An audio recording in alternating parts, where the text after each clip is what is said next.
tightly. And he just got that look. He gets that look, you know, when his eyes squint? Yeah. Sort of like Christian Slater, and he goes, I love you, man. I love you, man. Oh, I said, man. I love drunks who love everybody. Yeah, at least he was in an angry drunk. Wait, I got to go on with this story. I got to go on with this bachelor party Fred, story. You lovable drunk. All right, so meanwhile, Fred is doing all this drinking.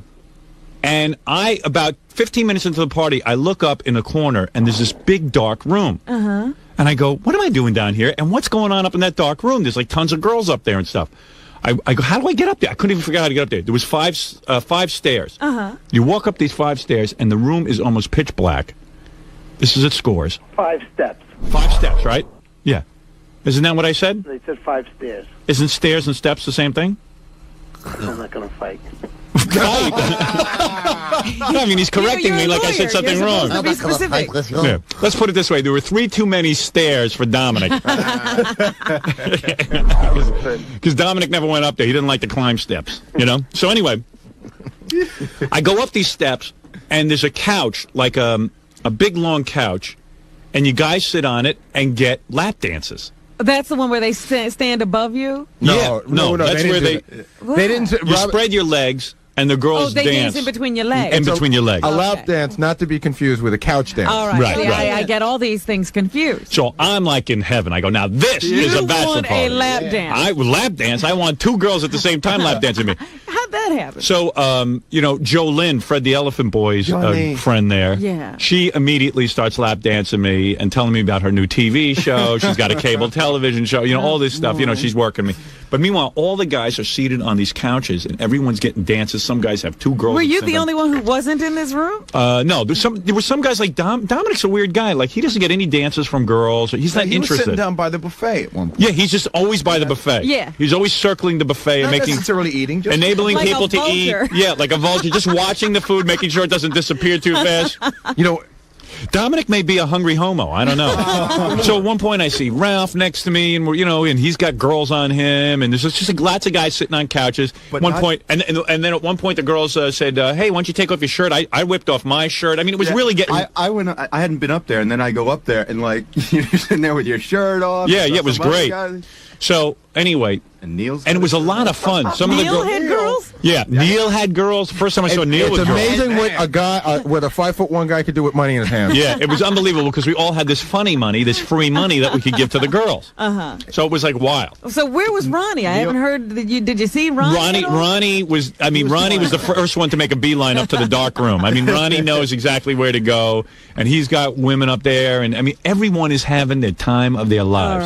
All right. At one point, it's really heating up. We're about an hour and a half into this thing, And some of these girls are almost models. Yeah, some of these girls are. They Really? At Scores, they have like really great looking women. I gotta say, No scratch. No skanks. I skanks. should go and check this out myself. Check it out. You guys have a tendency. Not a clunker in it. No, there wasn't a clunker there. embellish. I'm telling you, they were top-notch girls. So then, it's about an hour and a half into this. I got my shirt off. I've got Jolynn on one side of me. Now you're not drinking. No, drinking. I don't want to miss. I'm not drinking. Who's got time to drink? Drinking. You're in control of your faculty. Barely. So I got one girl on the left of me. You're intoxicated with women. And then this black girl comes up to me, and she says, "My name is Kat." I go, "Oh, like Black Cat?" She goes, "Yeah." And then she starts dancing. I got 2 of them going at the same time, Jolynn and the black chick. Jolene. And they're being real friendly, like, you know, like really rubbing up near me, putting their butts near me. Like cats. Yeah, like cats. And they're going wild. And I look to my left, and I see Ralph there. And then like 2 seconds later, I look to my left, and I see Ralph's not there anymore, but someone else is sitting there. But he's got 3 girls on top of him. That was Jason. No, it wasn't. Well, yeah, your son was in the corner playing butt bongo with 3 models, and evidently he got some phone numbers. Oh, Really? Yeah, Dominic was real proud of his boy. Hey, boy. My boy. I'll chip off the old Dominic. So Dominic was all excited because he had to do Geraldo that afternoon. You know, Dominic's got a real hard on to be on TV. Oh, yes. Yeah. So, And I was like, the first thing he said, I said, Dominic, you gonna get a dance? yeah. But he can't get a dance from a girl because he's got to do I'll Geraldo. be too tired to do Geraldo. I dance. Yeah, I can't He'll do be it. out of breath. Yeah. Do it. So, Dominic took his son for shots today, actually, to the I was going doctor. to say Dominic will be real proud when he brings one of those strippers home and says, "Dad, I got married." Yeah. what? I married Black Cat. And she wants to be a lawyer. Right. Cat Barbara. Cat Barbara. Okay, so it's going full force, and then I look over to my left, and somehow Fred is now next to me. Oh. Somehow somebody had taken Fred. Now, Fred must have been plowed at this point. All right, what did Fred look like? I was going to say, what kind of look did he have on his face? I didn't see that it was Fred. I didn't know it was really Fred sitting next to me. I still thought it was Ralph, but it was... Howard, let me tell you how it happened. How did Fred make it up the 5 flights of stairs? Fred is dancing outside near the buffet. Right. He's got at least 2 and 3 girls going at it at all times. Right. Excuse me. And he's really gone. Right. Fred was so drunk that at points, Fred took out real 20s. Yeah, I know. I said, Fred, put those away. Yeah, right. He didn't know. But Fred was... tell real money from funny money. Fred was up to a 0.3 alcohol level at this point, because this is now 2 hours into it. All right, so tell me how he made it upstairs. There's this one dark-haired girl. I didn't get her name. Yeah. And he and her are together about 20 minutes. Right. And he's still drinking. Right. And he's drinking, and every time they bring a drink, he keeps taking another drink. Wow. Show off. Yeah. And all of a sudden, he gets up, and he starts to walk towards me, and he, makes a circle. And he heads up the stairs. Right. All right. So Fred somehow made it up the stairs. So he wandered up the stairs. So Fred made it, yeah. Before this, Fred had done those 16 shots in the same place. He had to move from his chair. He had moved. They shouldn't have moved him. Right. All right. That was the first mistake. He probably would have been all right if he hadn't moved. Because he was in like one of those just single chairs. He was downstairs by the buffet. Yeah, and he was just sitting in the chair. The worst that would have happened, he should have. All right, but he ends up on the couch next to me, which I didn't even know it was him. I still thought it was Ralph. But I said, boy, Ralph's really a mover. He has 3 girls. I can't even see him. You didn't know Fred had those moves. Yeah, now Fred at this point was embalmed. So that's why he has the moves. Fred was like weekend at Bernie's. Fred was sitting there like a wooden Indian and like this, okay? I just got to show you. Like this. Did he have his shirt off at this point? No, he didn't have a shirt off. And the 3 women were all, I mean, I couldn't see Fred, and the 3 women were really going at him because I'm sure in some way they were insulted by Fred because I'm sure he wasn't responding to them because at this point he was completely in a coma. You sure they weren't rifling all his pockets? Yeah, I don't know what they were doing, but Fred was really, they were really going for Fred. Well, I have to disagree. He was responding. What did he say? He was responding. He was. Okay, whatever was going on, it was a wild, orgy scene in Fred's lap. All right. So, all of a sudden, I'm with the 2 babes. I'm having the time of my life. Thank God I'm out for the day. All of a sudden, one of the girls starts screaming. She's like, she starts screaming. And I feel one of Fred's girls. Yeah, I feel something wet on my leg. I go, that bitch just spilled a drink all over my sweatpants. And I'm like disgusted. I'm wiping my pants off because it's all wet. So all of a sudden she goes, that's not my drink. He puked. Freddie puked on your leg? Wait a second. Freddie puked all over my leg. So wait a second. Wait. So I go, oh man, what a way to break. All the girls are screaming and Fred is emptying the room because Fred now is still sitting up and like a rabid dog, he's got white foam and vomit coming out of his mouth.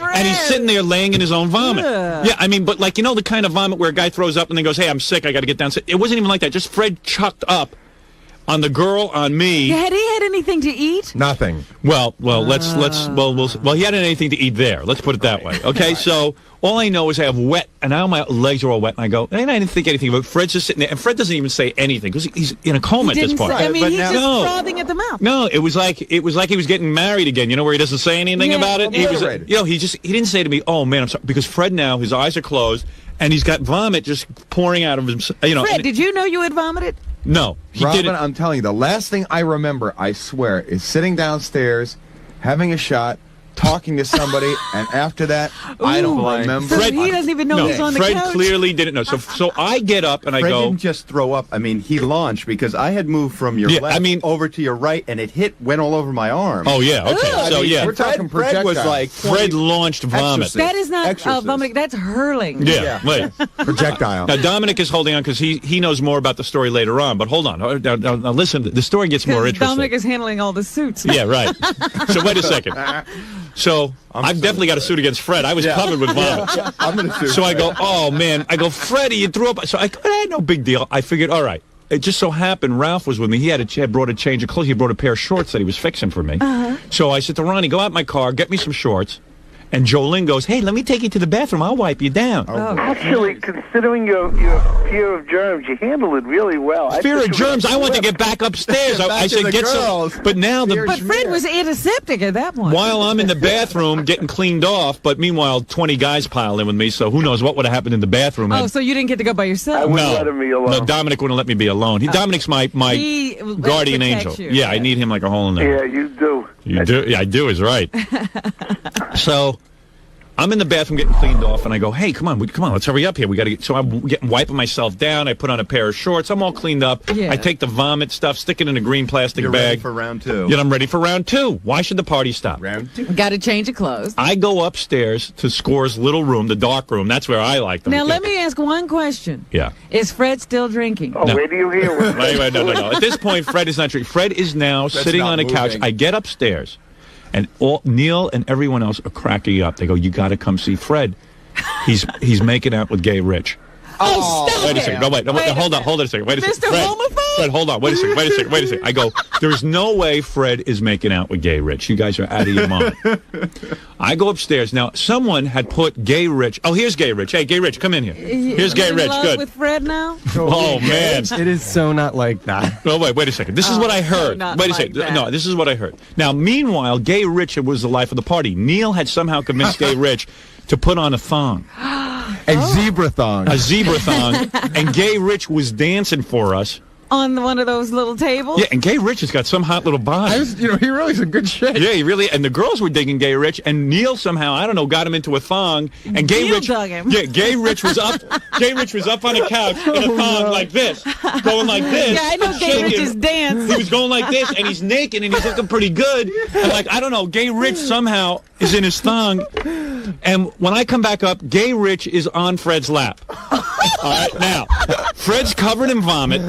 Gay Rich is on his lap. Nobody ever cleaned Fred. No one cleaned Fred yet. Because, no one wants to get I think it's turning everybody on. Fred's got his arms wrapped around Gay Rich's waist. Yes. Gay Rich is stroking Fred's face, and Fred is cooing and then crying on Gay Rich. What? Fred starts crying.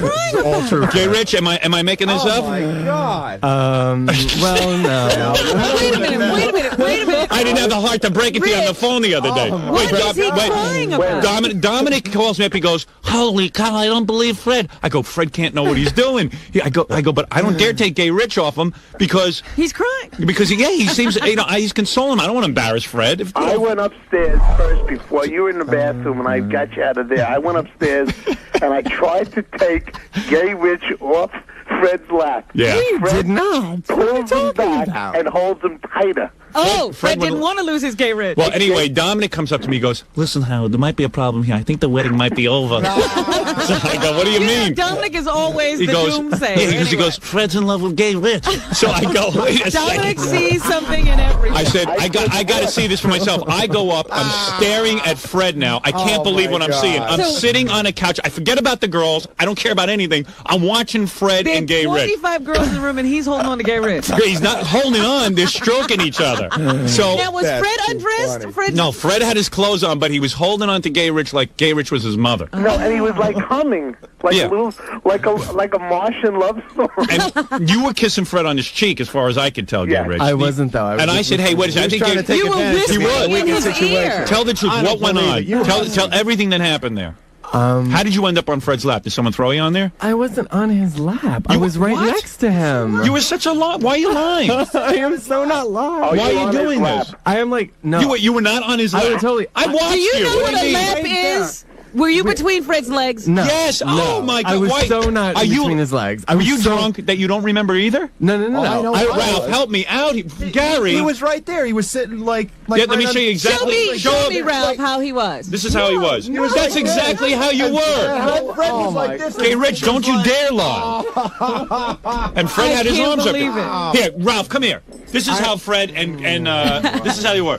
Fred was sitting down like this, His legs were still open from his lap dance. Yes. Gay Rich was on this like a Jerry Mahoney puppet. He was on that leg. Fred had his arms wrapped around Gay Rich, and this is what was going on. Is that right? Rich, And Rich, you said Gary, you am I were lying? whispering in his ear? Rich, that's... I was whispering. I wouldn't make it up. Seriously, that's the way it was. Not only that, his arms were around his I neck. kind of remember it. Arms around his as, like, neck. it was- Yeah. But wait a second.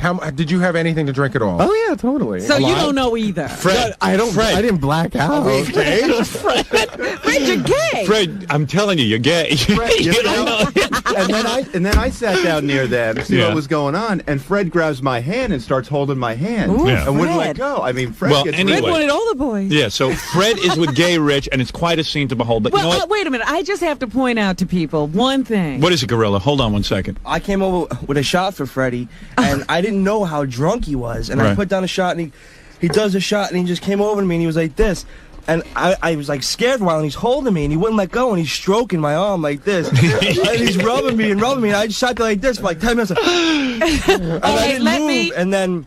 What? I just finally, some girls came over and I slipped away. I was Yeah, like, right. oh, Yeah, I know. Fred was getting very physical Well, with let Gay me Rich. just remind you that when we used to, Yeah, when you You're my had, pal. You're my pal. You're my pal. And I went, Okay. Like, somebody came over and said, what's going on, Freddie? And I said, Man. Fred, you were out of it.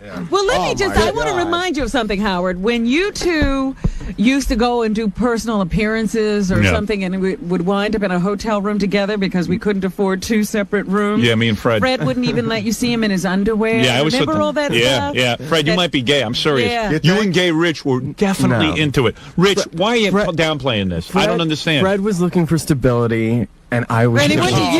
Yeah, so he went to a man in a thong. I was not in a thong. 17 of Fred's best friends. Yeah, hey, Fred, how do you explain you giving all your funny money to Gay Rich? Fred laughed at it. Lap well, he dance. must have been I good. think So Dominic right away says, The two of them are kissing. They're kissing. They're kissing. so I go, uh-oh. I said, you're kidding me. He goes, Yeah, they're kissing. They're kissing. So you I come said- running out. So I come running up. I didn't see them kissing, but Neil swears. Hey, get Neil on the phone. He swears he saw They really Gay kissed? Rich and Fred making out. Now, I don't. yeah. Now, I said, I got Freddie, real you upset. don't know. I said, because if they're making out, I'm pulling Gay Rich off of Fred.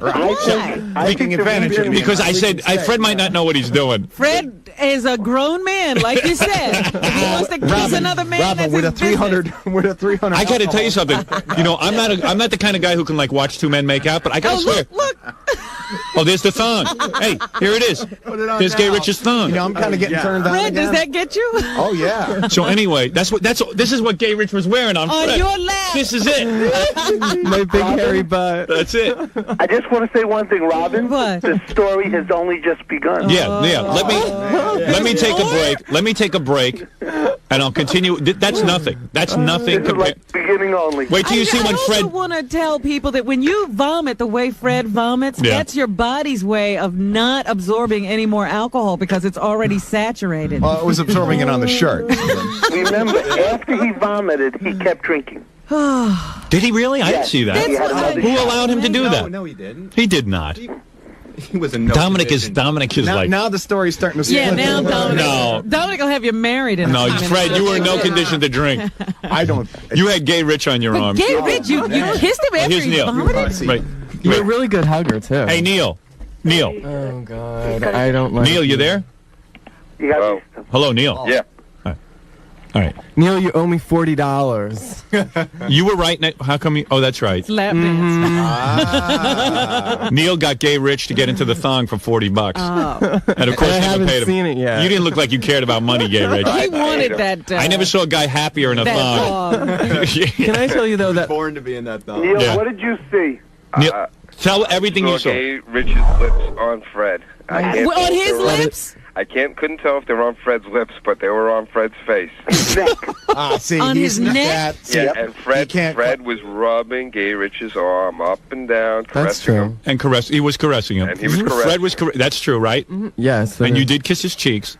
No. Oh, stop it, Gay Rich. You know Howard, you you looked at did. me, and I looked at you, and we were ready to throw up. Neil and I almost puked. We almost puked. Neil and I were holding each other. You almost needed the vomitorium. I sat in a chair directly across from Fred and just stared in amazement. You couldn't believe what you were And seeing? Gay Rich was in heaven. He ignored everything in the room. He was with Fred. And I'm going to tell you something. Gay Rich, and you don't lie, you are attracted to Fred. There is no question about it. 100%. Tell the truth. I felt really bad for him, and I was trying to give him the stability that he needed.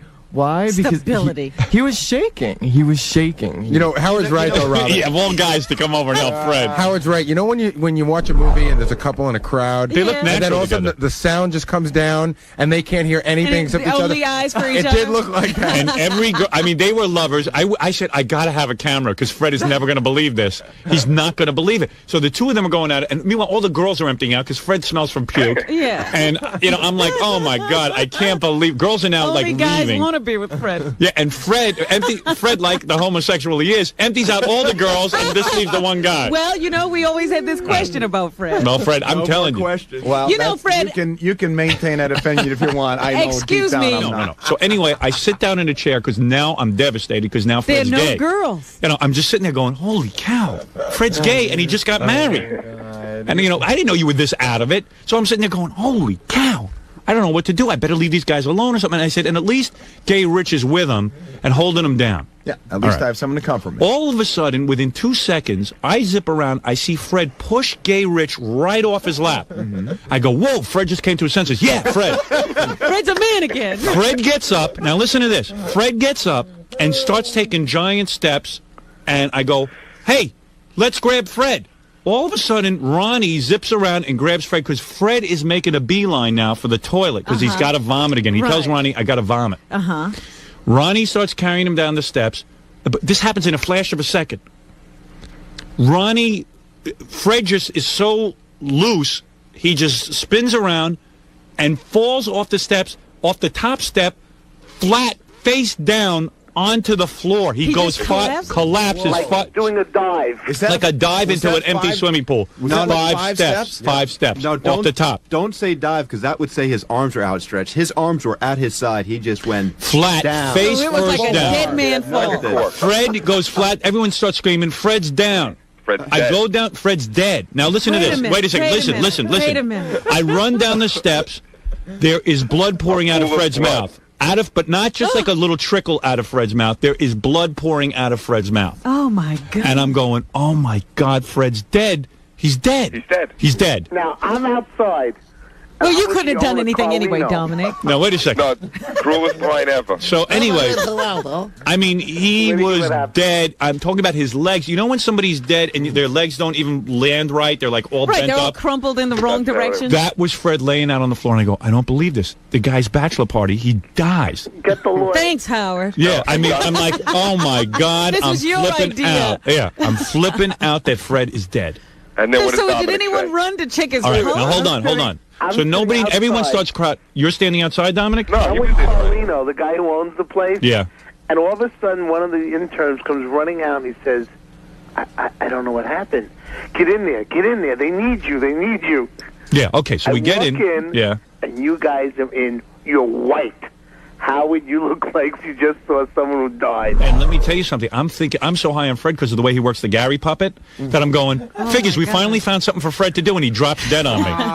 You know, he's Well, that would kill him. James Work. Dean. Yeah. Work would kill him. Yeah, right. I said the pressure killed him. I think it's the pressure of working that stupid Gary puppet. Fred, if you want, I'll get rid of it. I love the Gary puppet. All right, take it easy. Reminds You me of sure? Rich. He's lying on his stomach. So he's lying on his stomach, and now all of a And the sudden, blood is there's rushing tons of out. strippers around. Me, Dominic, and everyone goes, all right, everyone out of the room.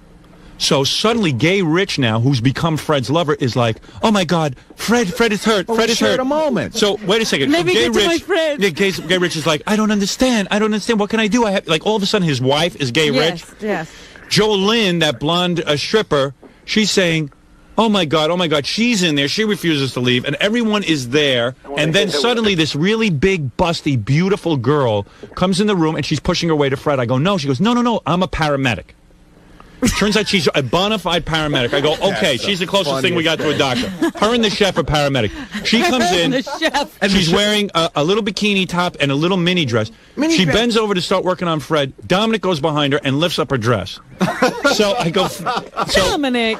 so what is it? Dominic goes, Does this mean the party's over? And he's cracking jokes, all right? Fred could care less but you got to about say Fred. something. Fred, there's blood pouring out of Fred. Right, I see where Fred is. Did anybody know whether Fred was breathing? No one could tell yet. No one knew if Fred was breathing or what. It was impossible to tell. Dominic was having a good time. But he was out. Dead. He was out. cold? He was out cold. He didn't even know he'd hit his face or I was anything. drawing up the papers. So wait a second. We spin him around. So the paramedics jiggle him a certain way so that they can see if he's breathing and stuff. They say Fred is breathing.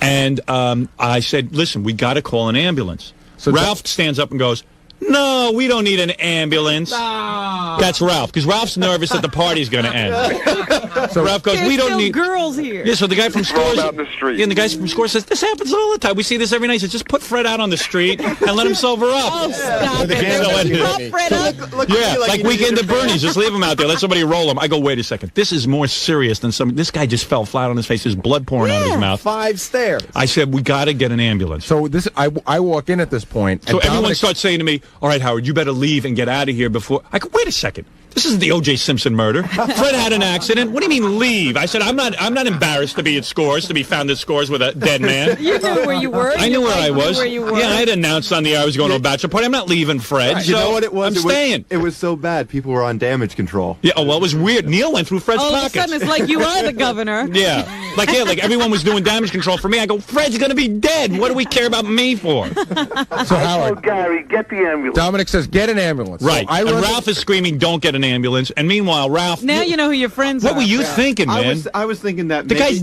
maybe he wasn't that bad, and You that saw it was him creating yourself. more. Everybody, he just needed to be alone. And just, Alone, he was unconscious. not alone without a doctor, but there were people looking after him, and just I don't know. I just thought it would. The make guy it was more of a bleeding from scene. his mouth. He's Profusely. profusely. And You Ralph know said, what, Ralph? Don't ever make any decisions around me. yeah, Ralph is like an imbecile. So anyway, Don't have a heart attack around Ralph. Really? So I ran to the phone and I called 911. Right. Now, if we have any friends that work there, I would love to get a copy of the that phone 911 message? tape. yeah, Really, we'd yeah. love to hear that.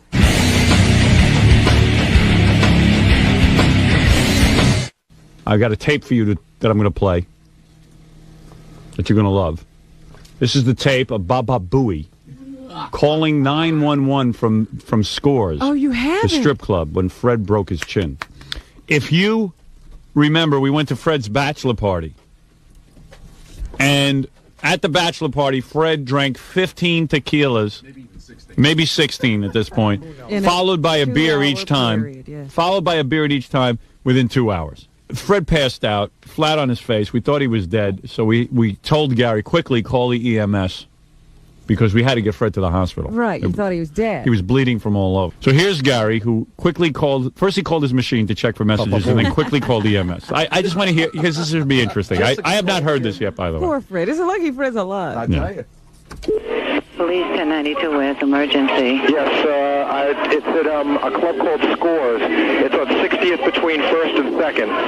East 60th Street between 1st Avenue and 2nd Avenue? That's correct. And what's wrong there? Somebody fell down. It looks like they might have cracked their head open. Okay, and this place is called Scores? Scores. S-C-O-R-E-S? Yeah. First floor? Yes. What's the number you're calling from? What's the number here, Lonnie? 421. 421. Hold on for EMS. Don't hang up the phone. I won't. Okay. I can hear her. You mean that's all the information you haven't even talked to EMS yet? Right. I can hear her giggling at your teeth. Do you hear her chuckling? Yes. No, you can hear Can you hear the music in the background? Yes. But what's interesting to me is that Gary, instead of telling them what's wrong first, gives the address first. That's what they ask you, Robin. What are you, crazy? I didn't hear a question. Oh, what are you... Hey, come on, he's handling himself pretty well. Don't nitpick. Maybe he would have gotten to EMS sooner. Fred's laying on the floor. It looks like John Lennon, and Gary's holding his. You kept your composure. No wonder you're so anxious for us to play this. You really kept your composure. She asked. She asked what the address was. Right. Right, still bleeding. EMS 8629. Okay, 8629. I'm 1092. I'm Manhattan calling the line. Thank you. Caller in Manhattan. Is the patient awake and breathing? I think so, yes.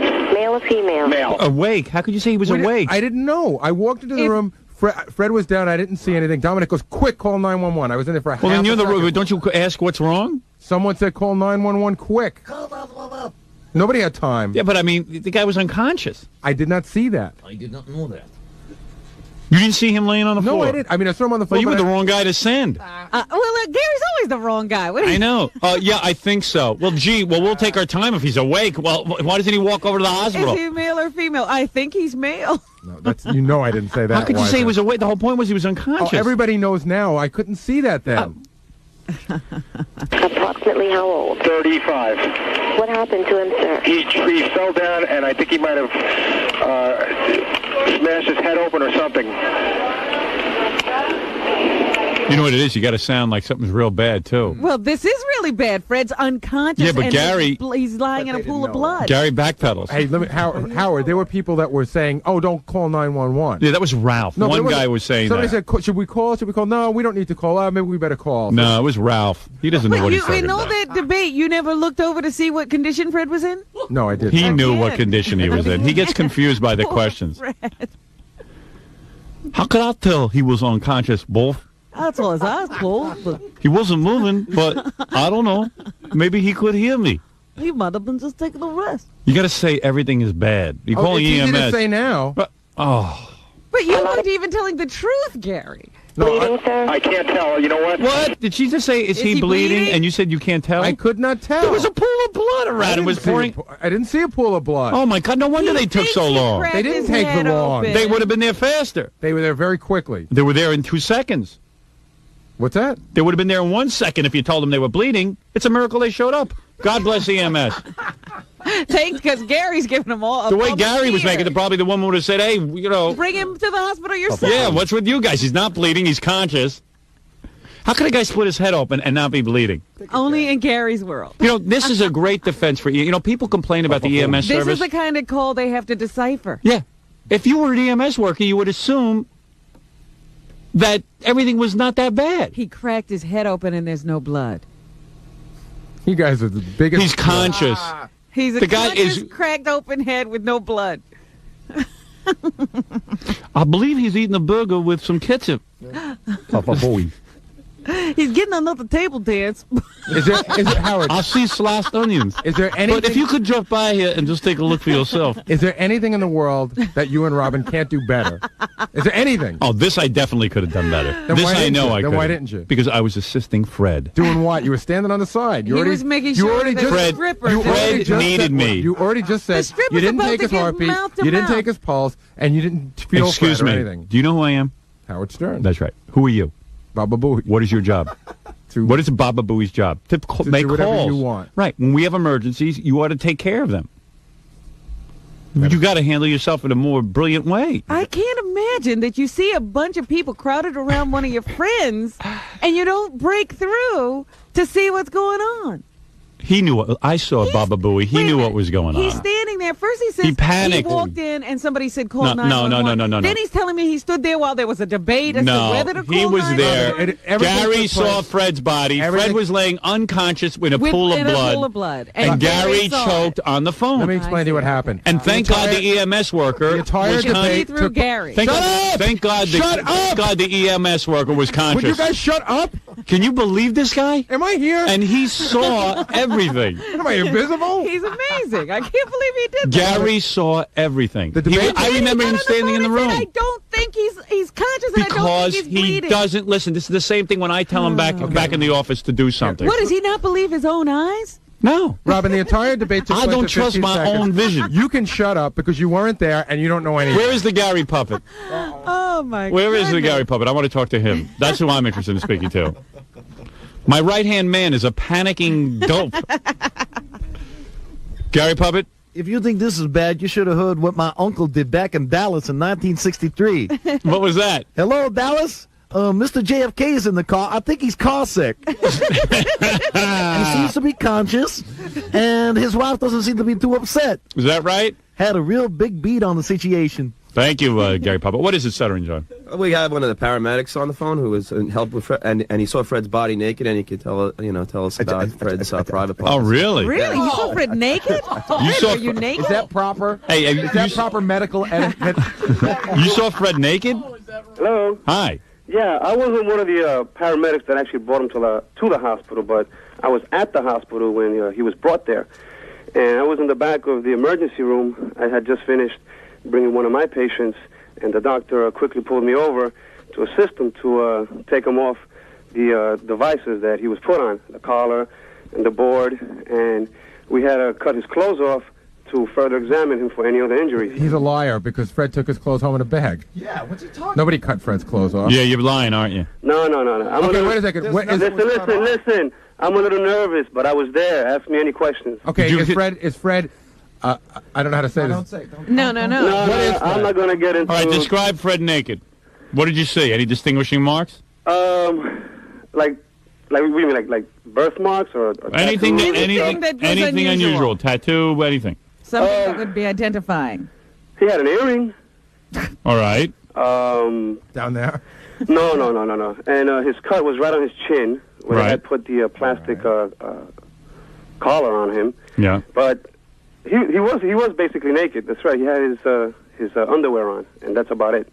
Oh, so you didn't see his penis? I did, but I don't want to get into that. I just heard Fred, because he's right. You should have... Oh, it's all right. We were giving you permission. We want to make sure it was Fred. Yeah, we want to make sure it was Fred. We want to make sure you know what you're talking about. You saw Fred naked? Absolutely. What did you see? I saw OJ. Well, what do you... What do you want to know? I mean, tell me what you saw. Was there anything unusual down there?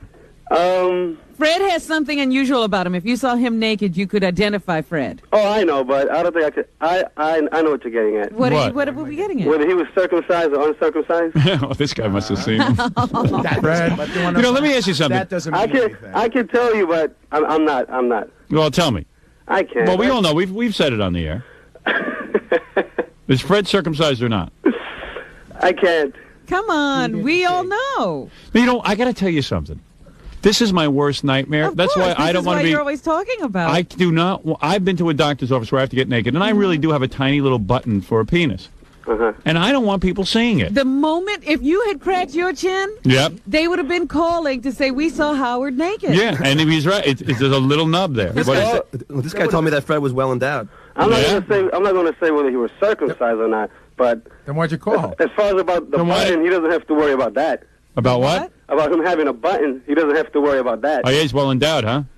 Well, in my job, I'm forced to see a lot of body parts. Right. And he doesn't have to worry about that. He's really? well represented. No kidding. Absolutely. I always thought Fred had a small one because... Would you say that Fred is above average? Oh, definitely. Oh, good for you.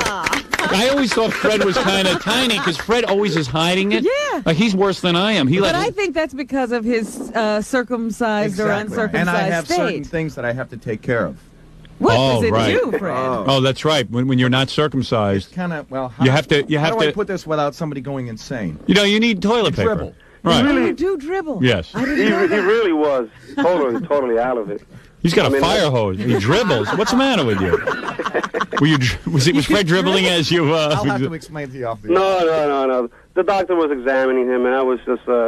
Did Fred? I wonder if Fred evacuated during this because he had lost all control. And think of how much he had drank. Yeah. No. He was that out through my. Wouldn't it be great if they were examining Fred and they found out that the reason Fred always hides his weenie is because it has an eyelid on it and they can see? Yeah, it actually is a person. He's got a cyclops. He winked at the paramedic. Yeah, right.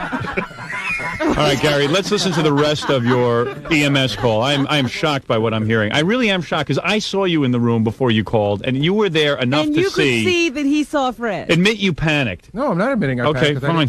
There's a bunch of guys around, and they sent me and told me to call 911 right away. All right, stand by. He's 60th Street and 2nd Avenue, but he is awake, right? Between 1st and 2nd, I believe he is. Oh, I believe he is. I believe he is. Why would you believe he was? Why would you believe anything? Why do you say you don't know? If you could talk to Lonnie, why couldn't you get some information relayed back to you? Compared to Gary, he was awake. I know. Gary should have been... You know what? You know what? When they showed up, They thought he was. They took Gary off on the stretcher. I had a... Unbelievable. Yeah. But Fred could have made a better phone call. I know. You should put the phone in front of Fred's unconscious mouth. It's amazing how you get everything wrong. And this is... I tell you that this is not the first time. I'm telling you. Now I have proof. Thank you. He confuses everything. It's just how he handles my business activities. This is why I'm going nowhere. He's like a soothsayer. Was Fred out immediately? He's like a tooth sayer. Was Fred out the second he went down? Was he out immediately? Yes, immediately. He was out. He fainted before he fell. Gary, when he was drunk, he was out. Yeah, but I didn't see him before. I'm telling you, I only. Oh, you were there with us. There was a pool of blood around that guy. Why would we? Howard, why would we I were lie standing with about, you discussing the why would I lie call about a pool of EMS. blood? I said the guy is Why would I lie? Answer me! You always have to act like you know when you don't. Wait a second. Why would I? Why would I? Instead of saying to them, if you didn't know anything. You should have said, "I don't know what to say." Why would I lie about a pool of blood? Why would I? Because you always give an answer when you don't know. This is your problem. It's like when I once told. I'll give you a perfect example of Gary. For a while, Gary used to answer my phone, and whenever a reporter would call, they'd say, "We want to speak to Howard." And Gary would say, "Howard is not available. Howard doesn't comment to the newspapers." They'd say, "Well, let me get a comment from you." Gary would say, "No, I don't comment either." "But Gary, what do you think about this?" He said, "Look, this is the way I feel, but I'm not supposed to comment." So finally I gave Gary an order. I said, "Don't comment to the newspapers." 2 days later, Gary is quoted in a newspaper article. Why? Because Gary says, "Well, I tried to tell the guy I don't comment, and when I told him my thoughts, I didn't think he would write them down." He just opens his mouth too much. When you don't know something, you say, "I don't know." You didn't know. You said that Fred was not. So you would say, "I don't know if he's in a pool of blood. I don't know if he's bleeding. I don't know if he's conscious." Why are you making this call? Why wouldn't somebody just say, "I don't know what's happening"? Have somebody else make that call. You don't know anything. Oh, come on. Well, you know, Gary, this is embarrassing. Shut up. You have no clue, as usual. Oh, boy. You are clueless, Robin. I knew more about what was going on with Fred, and I wasn't even there. Admit you were mixed up. You were mixed up. Robin knows how to do everything up. better from her perch at home than she does in real life. Well, come on. You were mixed up. I could have made us informed Then the phone you should call. have, Robin. I could have. Robin knew more about Fred's condition than you did. We should have called you, Queenie. I could have said, "I don't know." The Queen. We should have called the Queen. I don't know, just like you did. He was self-conscious about his teeth in front of all the girls. Actually, you lied. There's a din in my headphones. Now, what did you have to say? I said believe. You were probably self-conscious about your teeth in front of all the girls. There were no girls around the phone. Oh, okay. If I may defend Gary, I would just like to say one thing. He didn't lie. Sometimes he just says things that later turn out to be untrue. Right. But I love Shut up, you piece of wood. I love the I believe. I won't be with you this weekend. I Phone number believe that 421. Fred is conscious. In the Scores Club. Yes. I believe, Okay, yeah. we will have an ambulance. Why does he believe if he doesn't know? I believe that he is not bleeding. I believe. Then why are you calling? You guys are jerks. He was in the room. He knew what was going on. He panicked. He panicked. He won't admit it. Panicked. All right. Yes. That's it.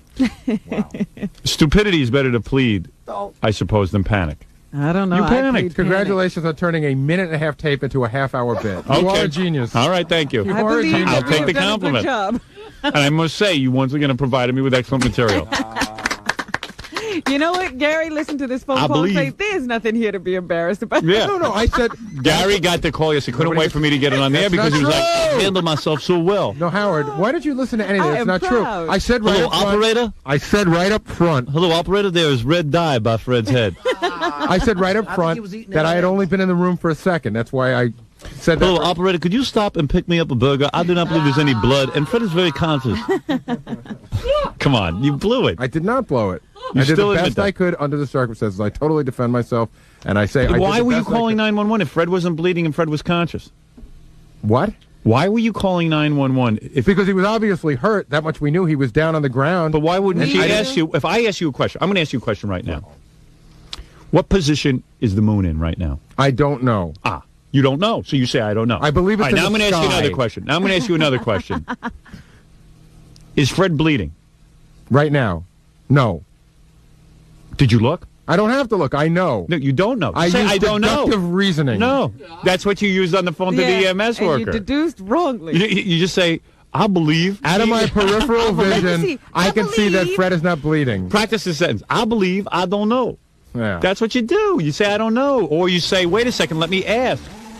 We were trying to get someone there as quick as possible. We were. But how would you get somebody on the there other quick? side of the club. He's not sick. I'm amazed they even showed up. Oh, you guys are crazy. I think maybe they showed up because it was Scores. They want to see some naked girl. He was playing tooth knack on the phone. I believe. A tooth knack.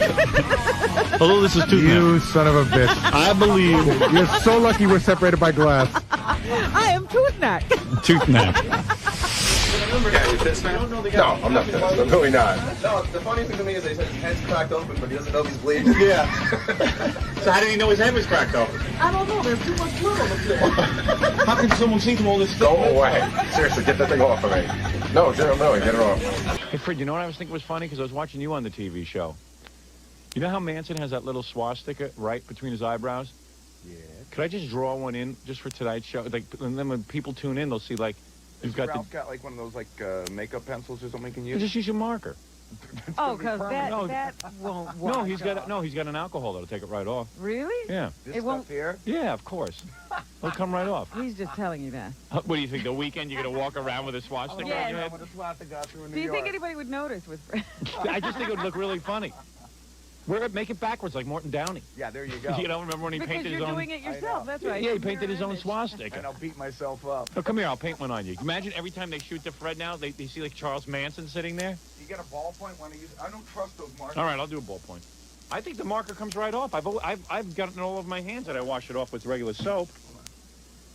I'll do it. Might not write on his face though. Actually, that's gonna hurt. Yeah, use a marker. Where's your? Hey, Jackie, can I borrow your marker? Use a sharp one though, because some of those are pretty dull.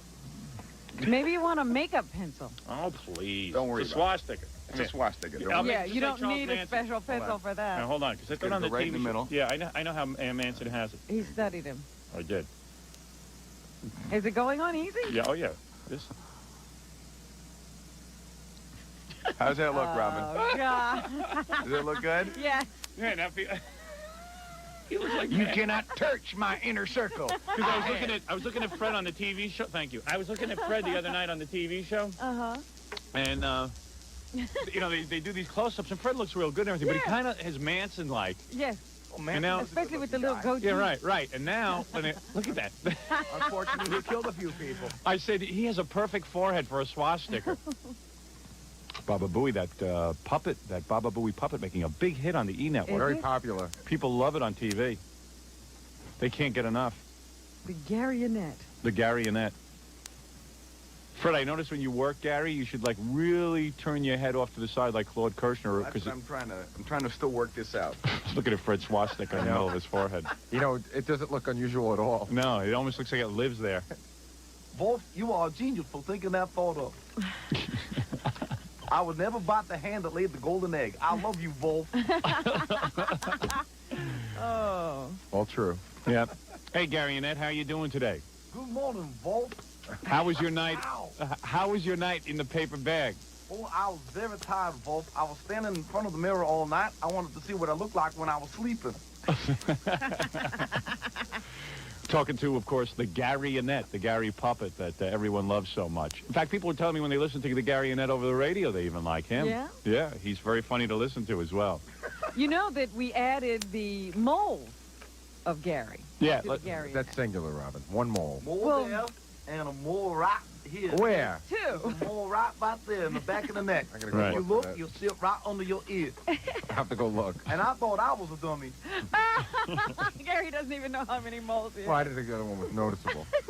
I was watching the television show the other night where Robin says to Gary, put the Gary puppet right next to your head, and Gary couldn't get the puppet next to his head. Didn't No, know I was where to trying put the I was puppet. trying to find the back of it so I could work it when I put it next to my head. Oh, man, it looked really funny. I don't care what your excuse is. It was 15 minutes before you found your head. Yeah, it was. No, closer to 20.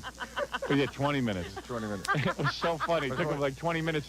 He couldn't get that puppet next to his head because Gary couldn't find his own head. True. That is true. Could you bring in the mirror so I can find my own head? Ooh, where is it? So, Gary Puppet, Yeah, Wolf. what are you going to be doing today? The weekend's coming up. We got Fred's bachelor party tonight, That's right, Wolf. and you're going to be what? Watch the girls dance. Absolutely, Wolf. But now that you're married, you can't really look at the girls the same way. Oh, no, I can't, Wolf. I'm telling you. Me and my wife, we're having such a good time in the bedroom. Yeah, In bed, we use chapstick as a lubricant. is that right? That's right, because the baby has chapped lips. What are you saying, Gary Puppet? That you and your wife still have sex even though your wife is pregnant? That's right. And what do you think it's going to be, the baby? I think it's going to be mutilated by the time I get through. No, I didn't mean it that way. I mean, what do you think the sex is going to be? Oh, Good. No, Gary Puppet, what do you think the sex is going to be of the baby? I don't know, but it's probably going to be another dummy. You know, I reached in my dummy pants. Yeah. And I think the guy who made me forgot something. You mean you're not packing much? No. Yeah, I like that Gary in that. Yeah. Yeah, he's funny. But if there's one word I could say that could describe the man Howard Stern. It is media genius. Thank you, Gary Annette. Thank you, Wolf. Fred, can I make one suggestion in your ventriloquism? Your voice has to be near the microphone, and the Gary Annette. He puts the Gary Annette near the microphone. And he moves his head away, and you can barely hear Gary Annette. Well, I'll try and work that out. Yeah. Small detail. So much for throwing your voice. Fred throws his out of the room. You like move your microphone so you can like turn your head. That's it. There you go. Okay. Maybe we could have a dummy mic for. There you go. Yeah, a little dummy mic. Another dummy mic for the dummy me. So what was I talking to you about, Gary Annette? I don't remember. No, Fred, put the mic near you. He still can't do it. He can't get it together. We can't hear you. He doesn't have to talk into a microphone. You do. That's right, Wolf. Okay. There you go. Now the Gary Annette's words I can hear. I love you, Wolf. I wish that puppet could work a Fred Norris puppet. That would be really funny. I always want to say one thing. Everybody always leaves Robin out of getting credit, but let me say that for a black person, Robin has a pretty good brain on her shoulders. Thank you, Gary Annette. That's very nice of you to say. A little earwax in the morning doesn't hurt. You eat your earwax too? Yeah. What were we talking to the Gary Annette about? Oh, the baby? The sex of the baby? Oh, yeah. So with the baby, are you excited that a baby's coming? Oh, yeah, Wolf. We'll be moving to Greenwich. Is that right? They have thousands of miles of bridle trails. Is that right? You're saying that there's a lot of bridle trails? Then why would you be interested in bridle trails? You don't own any horses. No, but it gives me plenty of places to trot. So you're going to be trotting the bridle trails of Connecticut? Okay, all right, enough talking to the Gary Annette. Throw him back in his bag. We're going to a strip club tonight. And we're going to have Fred's bachelor party. And we got to, I don't even know who's going. Hey, Gary, bring in the guest list. Who's going to the bachelor party? Nobody knows anything about this. Okay, it's me, Jackie, Fred, of course, you, Scott the engineer, Stuttering John, who it looks like isn't going to come because he's got to go tape lip service today on MTV. He missed Fred's bachelor party for that? That's a mistake. Been booked for a long time. Stupid. I told you not. For years he could talk about that bachelor party. Yeah, he can't go do lip service next week. Like they've got somebody better to judge. John should be a contestant, not a judge. The thing is that he at least wins something. Yeah. Gorilla's coming. Ganji's coming. Of course, Ralph. Yeah. Scott from me can't make it because he has to edit today. Billy West should be here. My buddy Ross, who always gets every bachelor party going. Yeah, I said Ross could come, even though he has nothing to do with Fred. Ross is kind of fun in the strip club. He's great. He's out of his mind. Ross is great. Dominic is going to make it down. Turns out Ronnie, the limo driver. Neil will be here. Yeah. Oh. Neil's fun at... The old gang is back. Yeah, the old gang is back in full force. And Gay Rich is coming. Oh, Gay Rich? Yeah, That'll be fun. I wanted him there. He thought it would be great because he's never seen his... He'll be up dancing. What about Big Fat Al Rosenberg? Ooh, I didn't... He's a friend of Fred. Fred actually talks to him. So this is actually going to happen tonight. It's not right after the show. No, tonight. Tonight's the big night. Tonight's the night. Tonight's the night for men to be men. I didn't even discuss it with my wife. I'm just walking out the door and going. All right. I'm no pussy. Yeah, it's your weekend. So now everybody wants to come to the bachelor party, but we got to keep some guys out, or else you don't feel good about yourself. I'm letting some of the interns come. What intern? Well, even some of the peripheral interns. Like who's peripheral? Gay, what's his name? Well, Gay Rich is Gay Rich is funny because he's like a girl. And is it okay if Scott's intern comes with us? You know, the guy that does production. Well, sure, no problem, Gary. Invite everyone. Well, I thought you did want to invite everybody. It's not exclusive at all. Oh, that's great. Why don't we open it up to the public? Well, let's have Tony Visconti. We're going to have Scott's intern. Who is Scott's intern? Sorry. Where is the guy? Let me see him. You've seen him, the tall guy. He's got funny haircut. With the crew cut? No, he's got the one that is like a Bring him in here. Let me see the guy that looks like Mo. He's got the haircut like Mo. Well, what's he going to do there? Stare at me for 4 hours? No, why would he stare at you in front of a bunch of girls? Because they always end up staring at me. But Gary never understands that. He doesn't get it. Gary to meet Howard and hang out with him. Gary is brainless. Clueless and brain. Where's the Gary puppet? I want to talk to the Gary puppet. I don't want to talk to Gary.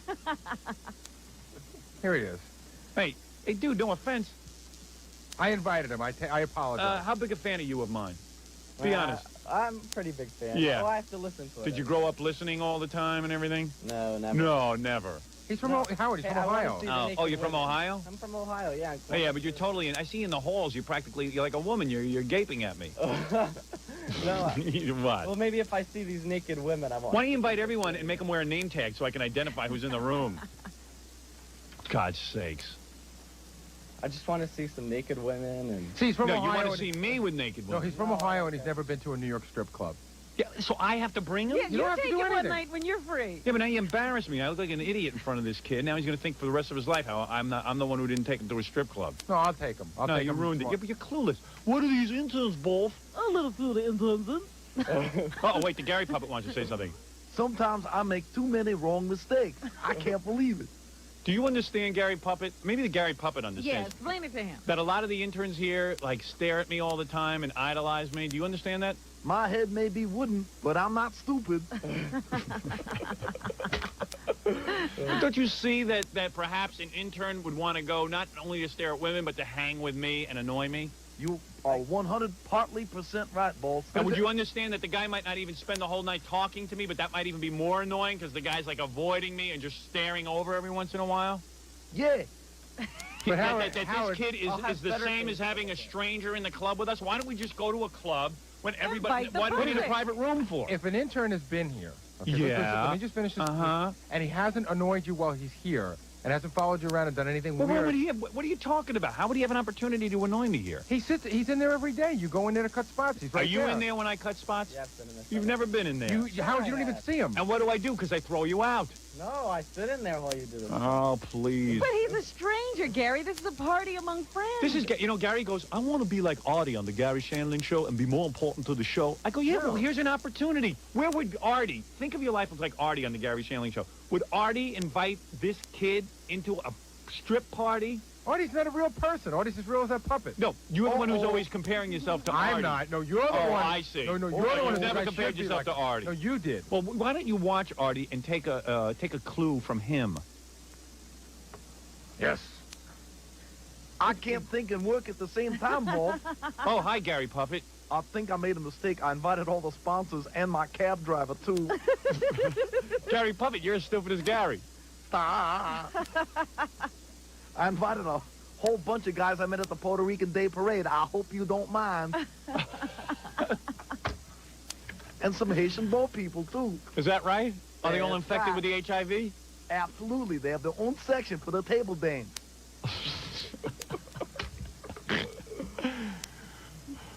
It should be a swell time.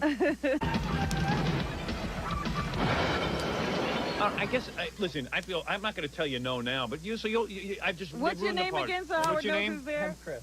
Chris? Yeah. Hey, Chris, you got a brother? Can you bring him? Yeah, and all your cousins from Ohio, too? Hey, thank you, Gary Puppet. Thank you, both. He doesn't know Howard because he's from Ohio. That's No, I Gary. didn't say he didn't know He him. doesn't know. No, no. He doesn't know you. You're from Ohio. How long have you been in New York? The question was. How long have you been in New York? The question. What How if you, long have you been in New York? 2 months. 2 months. Yeah. But I've been in Boston. Have you ever question heard? was- Have you ever heard of me on the radio? Yeah, Howard who? I go to And school what- in Boston. You go to school in Boston. Right. So for 4 years or whatever, how long you went there, it was 1 year. 1 year was like a pretty big talk of the town. And you want to be in radio? You want to be in communications? Yeah, I want to go to Yeah. And am I the greatest broadcaster that ever lived? the greatest No, broadcast. no, seriously. No, am I one of the most seriously, famous? Is he famous? Yeah, you're pretty well known. Yeah. What a dick. And this is what I got to deal with at the strip club. Some guy telling me I'm pretty well known. No, you just said you didn't want The to deal kid with wants the to be guy in broadcasting. He's never heard of me who, before? You just said you didn't want to deal with a guy who obsesses on you. And the He question is wa- obsessed. Now he's trying to answer the questions. He's annoying. The Why do question- I have to deal with this? Yeah, you're sitting here interviewing a guy for a bachelor party. Who else has been invited? That's I want it. the Oh, complete boy. guest list. I gave it to you Both say before. yes or no. I have some more names here. Oh, what is it, Gary Puppet? Who else did you invite? Dave Wallace Hawthorne, yay or nay? Mark Burglass, Old Black Al, Ted the janitor. Oops, I think he's dead. All right, Gary Puppet. You said enough. Oh, What is this? What is that? A note just came in. I don't know. You got to get Ralph out of here. I hate him, and I want him out Ralph of here. just handed me a note. I don't even know what this is. I don't know what this is. Red Artie. Red Artie. Retardy, I get it. Retardy. What is he doing? Like you talked about Artie about 20 minutes ago? Oh, come on. Would you tell him not to be a comedy writer? The only makeup guy I know who gets to write. Yeah. Just ruined the whole damn thing. Took all the energy out of my... Get him out... For the people from E, keep Ralph out of my room. Tackle him if you see him coming toward the God. Especially with notes. I mean, you got to understand, I'm trying to keep my mind together during this show. You got a stranger staring at you. Yeah. This is going to be some bachelor party. With that freak Ralph and this guy. Gary, why don't you go to a different club with all those people I don't know? There's one person. Not all those people. And now he's going because I refuse not to have him there. Because now You I'll won't feel even bad all see him. weekend. You're going, and you better be there. Okay, I'll be there. Are you kidding, Gary? He will especially irritate Howard now. Now I'm completely out of my mind. You know what irritates me the most? Not this kid. He's a nice kid. No, Gary. Gary irritates me because he still is clueless about my life. Doesn't get it. Never will get it. You know, but it's fun that Gary is still surprised by so much of the show. There's not a soul on I know the show he's that shocked. isn't surprised by He the is show. shocked. There's not a soul that deals with you that isn't surprised. Oh, come on There isn't already. anybody that knows. Yeah, tell me about that. All you have to do is, Howard, listen, it's your Gary, prerogative. you don't know I don't want to be stared at by a kid I don't even know? No, I don't know that. And we're going to his strip club to party with Fred on his nuptials? I didn't know. What is that, Gary Puppet? I didn't know. But you know what I always say? I'd rather be a smart idiot than a stupid genius any day. Right. Hey, Stan, that's not funny. Stan's goofing on you. I'm sorry. I think Gary Puppet's doing a great job. Stan, always the politician. By the way, I love Ralph on the show. If Gary Puppet is old enough, he can vote, you know. That's right. Thank you, Stan, for reminding Gary Puppet of that. Gary Puppet, are you registered to vote? Stand walking for governor. There you go. I am now. I am now. Well, kid, you're going. What is your name again? Chris. Yeah. You're going. Wow. God bless you. You're in. Gary invited you, and I'm not going to be the one to say no. I want you at Fred's bachelor party. After all, you know Fred so long. I mean, Tony Visconti should be there 10 times before Chris. Yeah. Tony Visconti at least produced the David Bowie album 100 years ago. What has Chris done? He listened to a David Bowie album 100 years ago. David who? What? Oh, boy. Oh, boy. I'm ruined. He think he's writing jokes with Ralph. See, you're out trying to have a good time, and you I let know. Gary plan it. He always ruins it for me. Always. Oh, now I feel good. And you will sit next to me in the strip club while I yell at you through the whole bachelor party. All right? Forget in a minute. As soon as you see women, you forget. Yeah, sure. Jesus, what a bachelor party. You're supposed to be friends. Let's invite more strangers. Yeah. Do you know Chris, boss? He's Scott's assistant. The other day, Gorilla rolled up on skates. Howard didn't recognize him. Yeah, and that kid's been with me 7 years. I said, who is that? Not a day that goes by that you still don't know any of the guys that handle your money in the accounting department. You know, Gary, you're an amazing guy. I know. Because why would I know the guys in the accounting department? Just because you've been here for 10 years, Yeah. and they talk to you all the time, and you may have, just by accident, Test me remembered one of and them. ask me who I don't know in the accounting department. Okay, what's the Spanish guy's name that works in the accounting department? Spanish? Spanish You're guy. calling Puerto him Rican. Spanish? No, there's a The Puerto black Rican- guy? No, there's a Puerto Rican guy that works in the accounting department. I don't know. He's been at the station for 10 years. Don't know his name. Don't know his name. The guy with the record contract that used to work in the mailroom. Oh, John. Okay. He works in Yes, accounting? he's in accounting now. He's in Okay, accounting? here you go, here you He's go. got gold Promoted teeth. from the mail I know room? all those guys. You just don't, he was screwing in light bulbs. The Spanish woman in the accounting department. The Spanish woman. She looks black. Very pretty. Woman. Oh, come on. These are all new people. No way. Oh, Well, get she's out. new by a couple Oh, of years. come Been here on. for 3 years. I don't deal with those people. They don't introduce themselves to me. Robin, do you know? No, I don't know her name. Do you know who I'm talking about? Yeah, I though? know who you're Yeah, talking of course, nobody does. Fred, you know her name? Yes, Ruthie. Ruthie? All right, very good. Yeah, but Fred has nothing to do all day. Fred runs around in all fairness. Absolutely not. Oh, come on. Did you call Ruthie about your wedding? Matter of fact, I did, Robin. I'm embarrassed to say. All right, so I didn't know Ruthie. Forgive me. All right, Chris, we'll see you later, man. I'll party with you Oh, later. you'll see you at the party. Yeah, see you at the party, okay, man? Yeah. Okay, dude. How old are you? 19. 1921? I'm 21. So why'd you say 19? I'm really 19, but I can be 21. Man, so you're not old breaking enough. the law. You're not old enough to go to a strip club. I don't know how old do you have to be. 21. 21? Yeah, seriously. Okay. No offense. Okay. I'm into having you. If you can suddenly age or get a phony ID. Saved by a loophole. Yeah. Yeah. Bachelor party, bachelor party, bachelor party, bachelor party. What Down is it? south. Why do we have to hurry? Because the gorgeous Lisa Gibbons is here. All right, so tell... You got Lisa Gibbons to come in here? Yes. Yes, we did.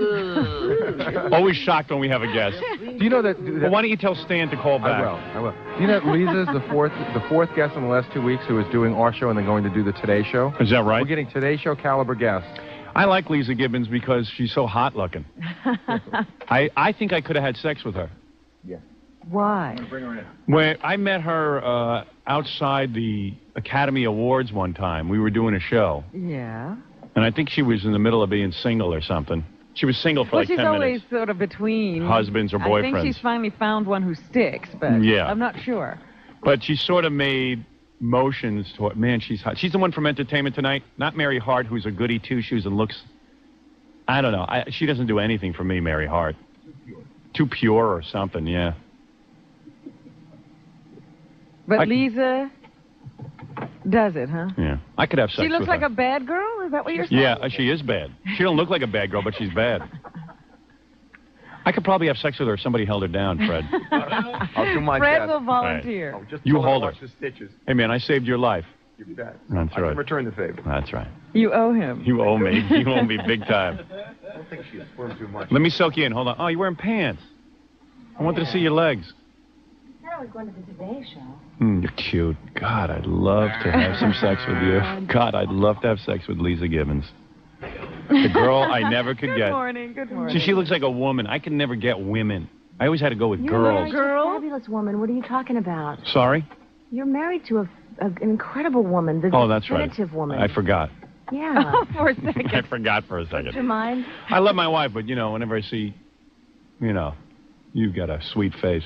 Thank you, Howard. So do you. What did you do? You cut your hair. I cut my hair. I like it a little longer. Do you? How old are you now? Should I grow it for you? How old are you now? I'm old enough to have my hair cut short. Are you in your 30s or 40s? 30s. Your 30s. Women start getting in their 30s, they have to start cutting their hair Well, short. they Like say- Kathy Lee Gifford looks like an old crow now with that short hair. Yeah, that's You don't like not the short a good hair? haircut No. for her. Yeah. I like you with long hair, but I like this. I mean, you got a real pretty face, so Thank you can pull off any of that stuff. Well, they say with each baby you get shorter hair. How many have you had now, 2? 2. 5 and 2.5. And she's a bad girl. Don't Now, let why that... do you say that? Because she is. She has like a Joan London appearance kind of thing, but But a bad girl underneath. you are a bad girl. The nice girl veneer and bad girl in the heart. She dated Billy Idol. I did not date Billy Idol. Sure you ever. did. Howard, I didn't. It's on your date resume. him. I didn't Dated date Billy Idol. Is it? Yep. That is so bad. It is not. You had sex Robin, with Billy come Idol. on. Did you have sex with Billy Idol? I never even went out with Billy Idol. Really? Now, how did Never. that whole thing get started? He invited me to his kid's birthday party. And you went? Listen to you. Yeah, and did you go? And then? It's true. His son and my daughter are the same age. Look at your lips. And they... Look at the lips and teeth. What are you looking at, Jackie? You looking at her lips or her teeth? Yes. Yeah. I can't get a sense of your body, though, under that outfit you're wearing. It's That's like why a I wore tunic. this. Really? Yeah. But you saw her in that evening gown the night of the Oscars or Ooh, whatever it was. what a we were cleavage. covering. Remember we were outside? You don't even remember, I bet. When it was it 2 years ago? No, it was many years more ago. than that. You were would've- single at the time. Oh, that's a long time You were ago. dumped husband 1. Yeah. And I don't even remember where And you you were- were. and you Maybe you were- were dating at that point, and I walked by. And you were ascending. Yeah, and you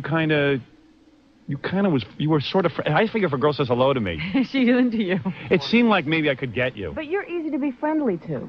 Yeah, but I'm not your type, right? You go for like pumpkin heads. I don't have a type. You like conservative guys. I don't have a type because I have Who is your man? I have the world's greatest husband. We'll see in 2 years. He's I have still the great. world's greatest husband. It won't last forever. I know you. You're on fire. Howard, you're wrong. You are on fire. Howard, you are What's so... you gonna couldn't- happen? This is a You girl couldn't who's on be fire. more wrong. She looks, she looks all American, but she has dirty thoughts. Is that right? And Well, yes. can't I have dirty thoughts about my husband? Yeah, but that's the best. you need more than one man. Nuh-uh. There's a sterno pot in your lap. I'm telling you. Stop that. I know it. Oh, yes, Lisa. Lisa. Even Lisa's fiery. You can be you. I will have Howard in my ears, and that's about. I can't stand Mary Hart. Oh come on! I Mary's thought for a while very they were. good girl. I thought they were going to get rid of her. Now, that's a Why? goody two-shoes, like a Miss America type who goes around the house singing show tunes. But you know what? Mary is Ugh. not that way. Mary has a real good sense of humor. Yeah, good but sense she's of so herself. sickeningly sweet and phony and sugary. I mean, You notice that they have a new opening to Entertainment Tonight where they walk through talking about the stories they're going to cover. Always going somewhere in a hurry. Right. Yeah, And yeah. I've seen John Tesh do it, and he's like, just got a shirt on and his collar's unbuttoned and no tie. Yeah. Mary's always perfect. yeah. Well, John Tesh... Always dressed to the John nines. did it hanging from a ladder one day. The opening just for- to see if they would use it. Yeah, the opening for Entertainment Tonight shows John Tesh working behind the scenes. Right, now like he's actually doing relaxed. something. And then within 2 seconds, he has his suit and tie on. That's right. Yeah, it's weird. But Entertainment Tonight's a good show. We watch it every night. Every night. Yeah, I watch it every Mary night. Hart is always dressed exactly the same way, walking through the set as she is on the set. And she still insists on showing off her legs, which they're kind of chubby now. Oh, they are not, Howard. Your legs are 10 times Howard, better. I can't let you trash Mary because it's not so. But you should. You should Not let me. so. Because how bad do you want to anchor that show every day? Well, then you have to be out there on your own then. 'Cause I won't go there with you. When you're in the sack with him, he delivers the goods every time. Howard, and if why he... do you always talk about sex? No.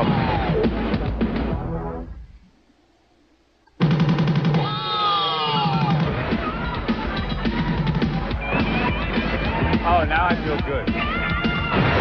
Look at your profile. Then it just became... Look at your the Lisa profile. Look at your eyes. They glisten. You wear That's 'cause makeup? You guys, you have all this...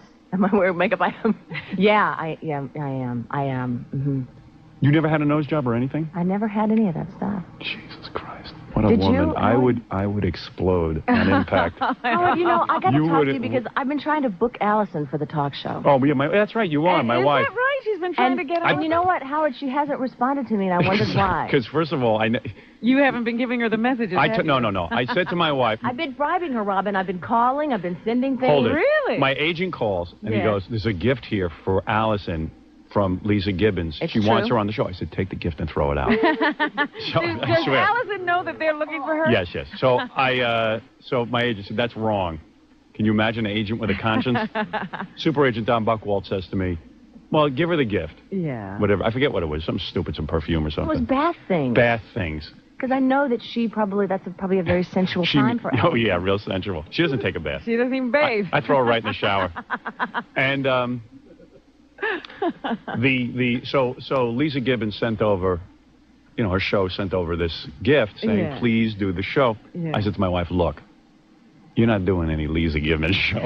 I don't Now, want you Howard, on why that. would- Because first it's of all, embarrassing, it's goofy, it's just going to be sick.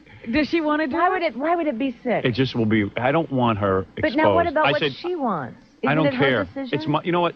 The reason that you're asking her to be on is because of me, and I am in control of the career stuff. When it comes to the kids, I bow in deference to her. But it's not She about knows the everything. kids. That's right. So it's stuff with the kids, the family, even the checkbook. I let my wife handle that. Right. Stuff about my career, I handle. But it's not about your career. I'm really interested in Allison. I'm not. I'm not interested in having He's her not on. interested in your interest. You don't, Because- you don't mind if I keep hounding her, do you? You can handle her all you want. She won't get any more of your gifts. In fact, I'm enjoying the bubble bath. She doesn't even know yet. Lisa, Well, you come on with her then. hold on. I have a lot to ask you. But I want to know But- have you worked with John Tesh again since? We still do ET together. Yeah, I they do still Entertainment Tonight. Still do the hour-long show. Yeah, John hates Lisa now. Is that right? Yeah, does he not. feels that. All right, here's what happened. We're big-time pals. Yeah. Let's work up to that in a minute. All right, let's go back. Work up to that. I met you years ago. You find me attractive at all? I find you very charismatic, Howard. Really? Mhm. So that means I'm ugly, but I'm sort of interesting. That doesn't mean anything about your aesthetic presentation. All right, so you're used to getting really good-looking guys. I'm married to a really good-looking guy. We would have made a nice couple, though, me and Lisa. Yeah. Yeah, funny man and on-the-go reporter. It might have been like a kind of... Like a little showbiz couple. Could have been interesting. I could have kept you laughing. And God knows what I do to you in bed. I'm sure your husband doesn't do what I do. My husband is, I can't He imagine. does everything to you? He is, You get completely an orgasm every time you're with your husband, yes or no? Well, I mean, like when he's in Los Angeles and I'm here, it's probably not. No, but I'm saying when you're in the sack with him, he delivers the goods every time. Howard, and if why he... do you always talk about sex? No, because let's say he finishes first. Will he then do some stuff to you, or will he roll over and go to sleep? I'm just not going to talk about my sex life with you. Well, let me tell you, I'm going to tell you about your sex life with me. Going to tell you I about would- my sex life. I would probably finish up fast with you because you're really cute. Oh, God, I would do some really great things to you. And then after I was done, because you obviously hadn't achieved an orgasm, I would work on you a little bit. What do you think of that? Well, you know, that's a real selling point, Maybe you're a little Howard. embarrassed, but I'm just laying it on the line. That's what I would do. I'm sure she's going to leave her husband now. Yeah. After that. You would make noises that would embarrass jungle animals. All right? Things would come out of you never even heard before. Here's a topic for the talk show. No, wait. Women and the noises they make. We'll see if we can book that. I would like and that. I'd like Allison for that show. Oh, she doesn't make any noise. Here's the noise my wife makes in bed. My knees hurt. I have chondromalacia of the knee. Stop. Yes. Oh, man. Come over and hug me and give me kisses. Let me kiss those lips once and I'll die a happy man.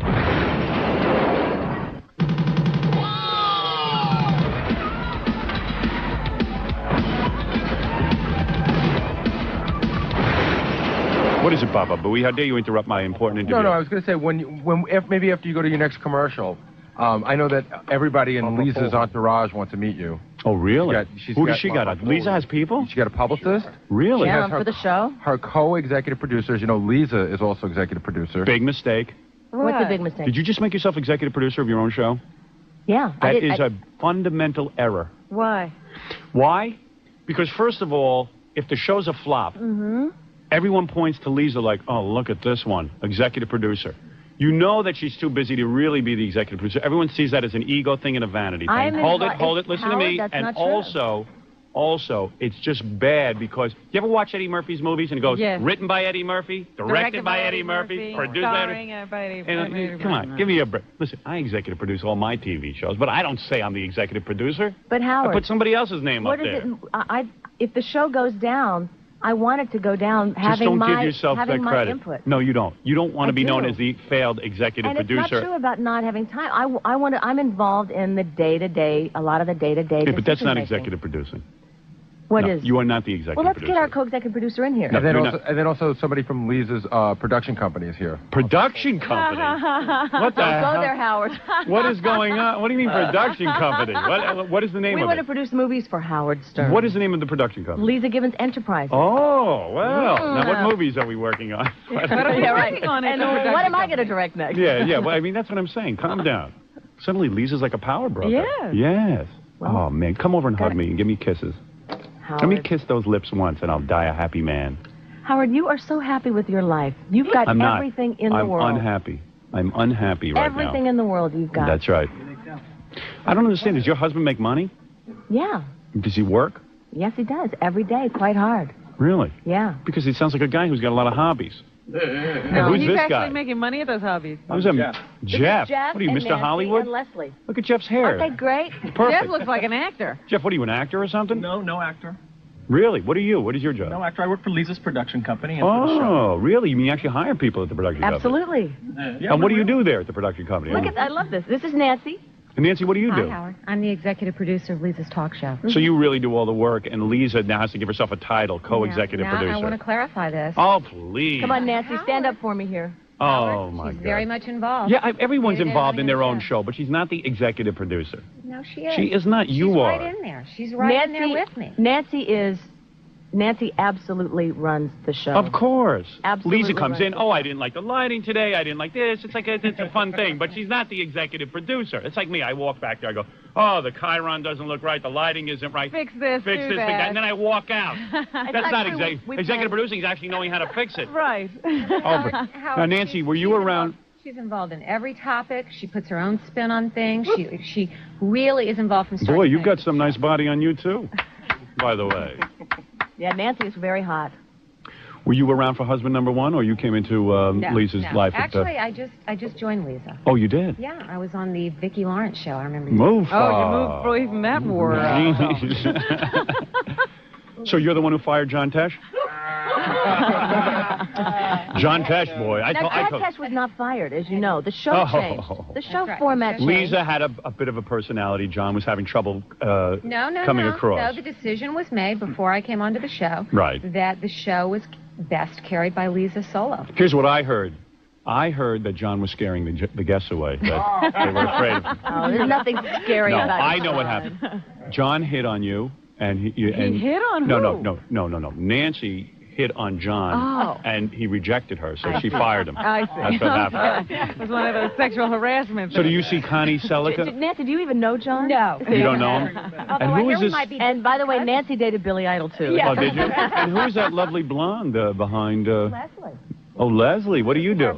This is Leslie Garson. Leslie Garcon, the publicist. Boy, you got a whole entourage. Everyone has an entourage. But you. But You're me. always alone. Is this the best looking entourage you ever saw? Like, everyone's good looking. Yeah, I know. Well, that's the whole thing It's out good there. to have people. Yeah, you have people handling a lot of different stuff. A lot of people. When you're an executive producer, you need a lot of people. Now, the Lisa show is on at 10 o'clock, right? Here in New York, it's on at 10 o'clock. Yeah, but you have different times around the country. Yeah. We're on the NBC network. Right. And the show is doing well? It's starting to do better and better. Better and Yeah. better. People are catching on to the whole Lisa thing. right. Yes. That's right. You know, it takes a long time. Come out in a thong. I'm there every time. when you go on vacations with your husband, you go to hot climates? Sometimes. And you wear what? Bikinis? Can you fit into a bikini? Can I fit into a bikini? Yeah, I'm sure she can fit into one, Howard. Now, how do you How look? do you take a vacation? Never. You're always Haven't working. No, but I'm saying when you go somewhere, can you wear a thong? Yeah. Really? You're that But tight? but would I? You would have no I, belly flab hanging on? Would I wear a thong in public? Yeah. No. Would you wear a bikini? Yeah. Oh, I'd love to take you on a Wouldn't vacation. wear a thong though. We got her to wear this genie thing on the show on time. A genie thing? Get her to wear a bathing suit. You wear a bathing suit. I'm there every day. You get a lot of guys tuning in. I'll quit work. Listen, there are a lot of people on our staff who have much better bodies than I do. So if we were doing a bathing suit show, I would let some of the 25-year-olds. You've got some body. Wear the bathing Don't put yourself down. What do you work out? Yeah, I do okay. 36, But you know what? 36C? I don't go crazy. 36C? Howard, I'm not going to 36, 24, 36? with you. You seen her bra? Just assign No? assign that stuff to me. I and have. You have? You've seen Lisa naked? She changes in front She of you. changes in front of you? Now let's get into that. Oh, my. All right, let's get into that. Like sometimes you're on the set. Nancy, be careful there. That's what an executive producer's meeting is all about. Lisa, you ever have sex in a pool? Did I ever have sex? Howard, I'm not. In a body of water, have you ever had like sex? private stuff. No, it's not. That's not. Everyone admits to that. You think that's private, Robin? Yes. Oh. That's private. You saw Lisa naked? Never naked. What was she wearing? Like panties? Yeah. Without a bra, though. Slips and stockings and stuff. I mean, she changes outfits a lot, Howard, between shows when we're briefing on shows. So like you're doing shows, and then like Lisa has to switch into like a Well, skirt. we do 2 shows a day. Like she might be 3 wearing days a pants week. on one. Yeah, exactly. She changes. And then like you're talking to her, and it's necessary that you know this rush for time. Lisa has to change, and you're another girl, so you're in there, and you're wearing what, like a mini skirt? And, right? Fishnets. Nancy's wearing fishnets with the No, I'm saying you're talking. garters. No, but you're talking. Push-up bra. No, but I mean you're talking a whip, and stuff, and then what her happens? usual stuff. Lisa starts taking like just whipping her clothes off in front of you, She's very fast at that. She's a quick change artist. and then she's down in bra and pants. And do you ever like look at her and go, "Wow, she's really got a good body"? Usually we're focused on the script. No, but I mean you've noticed how she looks, right? She looks great. Yeah, and then like you're I like, mean, incredible. she looks really good. Incredible. You ever consider Oh, no. But, you know, that's you not- single or married? I'm married. Oh, you are? She has a great husband. Yeah, everyone has a great husband. And you have a great wife. Yeah, I have a great wife. We're doing a show on called Flirt Alert. Yeah. On guys who say they can pick up women in basically 10 minutes. I could do that. See, would you come on the show for Flirt Alert? All right, come over here, and I'm going to pretend to be a guy, and I'm going to show you how I'm going to flirt with you in 10 minutes. Just see if it's flat and hard. I don't think this is a good Let me idea. just, it's right there. It's Please. flat and hard, Let but me see. what's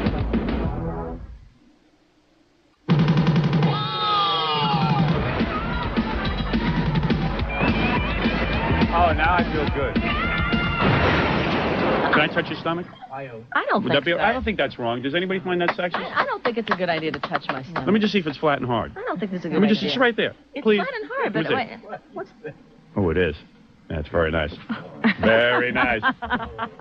What about your buttocks? Very tight. You want to test that? No, come on, I'm trying to pick you up. I'm sorry. back to my No. Hug me goodbye. Come over here and hug me goodbye. Come on, hug me goodbye. Give me a hug goodbye. Come on, what's the big deal? I'll kiss you on the cheek. I would love to hug you goodbye. Did I hug you when I met you at the Yes. Academy Awards? Yes, you did, and I was a gentleman. Okay, I know you're a gentleman. Can I hug know you? you respect me as a lady. I do respect you as a I lady. know, and you've I been respect so- you as a man also. Come on, let me hug you goodbye. Come on, let's do it. Come on, what's the big deal? You hug Okay, everybody. You're tall. Do you want arms under or over? You, I want to go under you. You go over me and kiss me. You don't have to kiss me. I'll kiss you on your cheek. Okay. On your neck. Can I kiss you on your neck? No, you can't kiss me on my He's neck. still negotiating. Don't take your ears off him. Neck is an erogenous zone, and you Can I can't nibble kiss your me. ear? No. All right, okay, all right, come on. Let me see what it's like to hug you. Hold on, wait, let me just soak this in. Come on, get close. Move your hips against mine. Oh, God, Howard. Why do I feel like I'm 13? Come on, I feel like a little schoolgirl. I'm like embarrassed. All right, forget it. I don't want to hug you. It's getting too weird. I'm ashamed. All right, go ahead. It's just weird. She was like all ashamed. Yes. Anyway, Lisa Gibbons, of course, from Entertainment. Tonight and the Lisa Show. Yeah, and the Lisa Show. Very attractive woman. Very attractive. Thanks, Howard. Very delightful. I could see why you're successful. Howard, I'm going to A charming lady. You can keep trying to get Allison on. Let me talk to her about it. We'll see what to her happens. because, you know, we can, as the executive producer, Nancy and I can, you know, we'll come up with something that'll be right. It'll be right I for think her. the world wants to know about Allison. Allison has a simple life. Exactly. I come home. She yells at me for a few minutes. I run downstairs with a bowl of food. I eat, and then I go to bed. But see, that's representative of every other woman in America almost. Yeah, so who needs to hear that? Why don't you play with a little relatable. fantasy? It's ridiculous. If she does your show, I'll gag her. You'll have it'll just be ridiculous. Anyway, Lisa, gorgeous, perfect. Thanks, Howard. Absolutely perfect. More beautiful in person than on TV. It's really been nice to be here. Thanks. All right, we'll see you tomorrow. Howard, were you talking to some guy on the air yesterday who's like a deadhead who went to jail for counterfeiting tickets, and you told him to come here? No. No. Oh, okay. He thinks he spoke to you on the phone, and he's here for you. Well, why don't you just like... Yeah. Okay. I don't know if I want to really interview him. You don't want to see him? No. He thinks he won dead tickets? No. He thinks he was on the air with you yesterday as a phone call. Oh, he does? And that you told him to come here. Aye. And he's here. He's got his guitar. Is he weird? You know, yeah. Is he dangerous? No, I don't think he's dangerous. I think he's weird. He was telling me how he got, he had to spend time in federal prison for counterfeiting County Crows tickets. I don't know if I want to deal with him. Are you in the mood to deal with the guy? There's this goofy hat on. He's got his guitar out there. It's been a crazy show. I mean, Yeah. why would we want to stop the flow? He is sort of interesting. Yeah. Just like maybe I'm just like burnt out on all this craziness. Well, you know, we could stay in here. They seem to be pushing to have him in. I think he's something we ought to see. Why don't you put him at the window and let me have a look at him? Okay, John, you get him. Let me look through the window. Open the curtain. And Gary, you stand by the door. I just don't know. Gary the can't guy- even open blinds. All right, it's a tough job, Robin. The blind opening the blinds. Good work, Gary. Gary opening the blinds. I open blinds and dial upside down faster than you've ever seen anybody. Look, he's all angry now. I know. He's throwing his He papers. wants to get me in the worst way. That's why I sit over And he here. can't think of anything to say. He's all upset. Oh, God, I just put my fingers on the blinds and already I'm retarded. Oh, come on, Gary, you're funny. Only to you. Hurry up, I just need your signature. What does this say? I gotta read all this? Just sign it. It's really it's basically it's TV and radio. I don't like to sign things without reading them, man. Well, I can't have you on until you All right, fine. I'll sign it. Hurry up. And he can't think of anything to say. He's all upset. I'm gonna run a copy of this, though. Yeah, that's right. Don't worry about it. It's just a release got your tape. Because this is the E show too. Here comes the guy.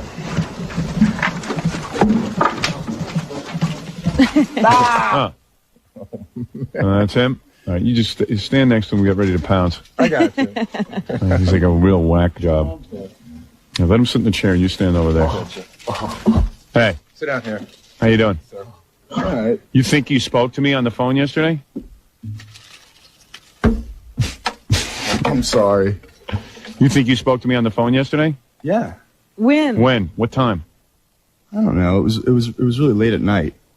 You think I called your house late at night? It wasn't my house, man. Where did you It was call? my partner's house, okay? I don't want to blow my cover. Oh, okay. All right, that's cool. I understand what you're saying. You do? Listen, Howard, I'm not going to blow yours either, okay? All right. But I need money. You do? The company's left me out on a limb out here. Really? Which company? Oh, You the know what I'm CIA? talking about. Can I say the organization? Oh, this is an act. This is an act. Why don't you just act normal? I don't want you to act. Come on. He was acting much more normal in the lobby. Was he? Yeah. All right, so This it's an is act. an act. It's a bad act, but an act nonetheless. Oh, come on, Robin. Please be nice. It's scaring me. And you know what? You know what a good question might be? What? When was the last time he bathed? Oh, yeah? What, are you homeless? No. What's your story? Do you? Do you smell? Yes. What? When's the last time you bathed? Well, yesterday morning. Were you really in jail? Yeah. What for? Counterfeiting tickets. To what? Bad acting.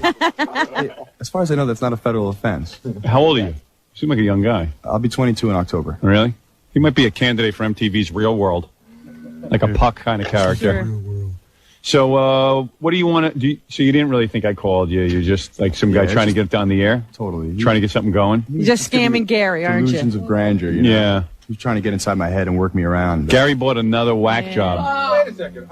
I asked you, and you said no, and then we could have turned him away. No, but you convinced you. I didn't meet him. I didn't know he was just some guy putting on a wacky act. He's not really wacky. He's a guy putting on a wacky act. Howard, I could be wacky. I didn't think he was wacky. I thought he was the guy that called yesterday. I just thought he's a weird guy. Again, you've made the wrong decision. Recommend. You should have just turned this guy around and sent him on his way. But please. All right, now, I'd like to take him out now. Actually. You want to take him out? Now you can see. Would you two switch jobs? Could you be the producer of my show? And Gary, you just be a guy who tries to get in on the show. Howard, man, I would love to be the producer on your show. All right. So listen, thanks for stopping by. Goodbye. All right. All right. Goodbye. All right. Here he goes. All right. All right. He had a little airtime. Very good. All right. Anything you got to promote? Okay. Gary, good call. Nice job, guys. I need this. All right. Thank you. All right. Nice meeting you. Nice meeting you, too. What happened, dude? I don't know. I don't think Howard likes me. All right, man. What's your name? Rich. Dick. Oh, yeah. Broke in the middle of a second. I'll see you, man. What is it? What is that I signed? Just so that we can use it for the radio and television. That guy was an actor. I got a kook in my lobby who's yelling and screaming, and I can't get him to leave. Could you send somebody over?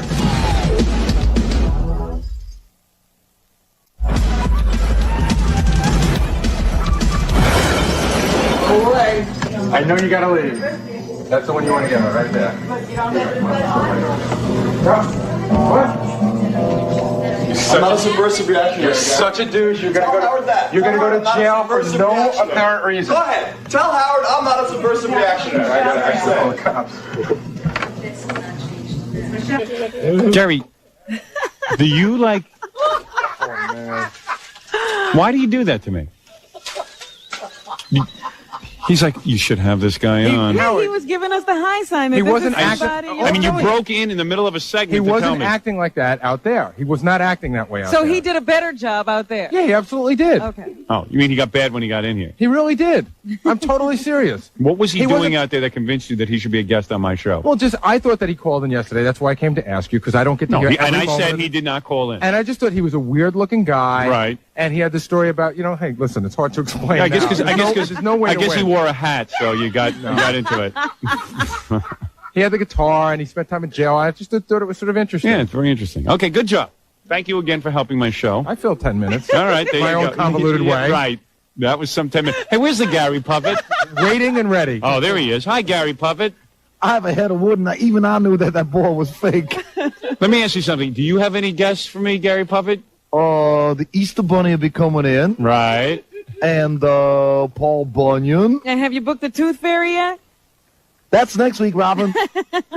Wow. Wait a second. Did we enjoy this morning's phone call? Oh, yes, we did. What is it, Stuttering John? Gary for a second. What? Go ahead, defend him. You're help. Another blockhead. The guy didn't do any of that shtick outside. Yeah. Well, then why would you even want him on the show? No, because he was just saying that he was a felon and that he was a Grateful Deadhead. He has a guitar. I thought he would be angry if he don't like that.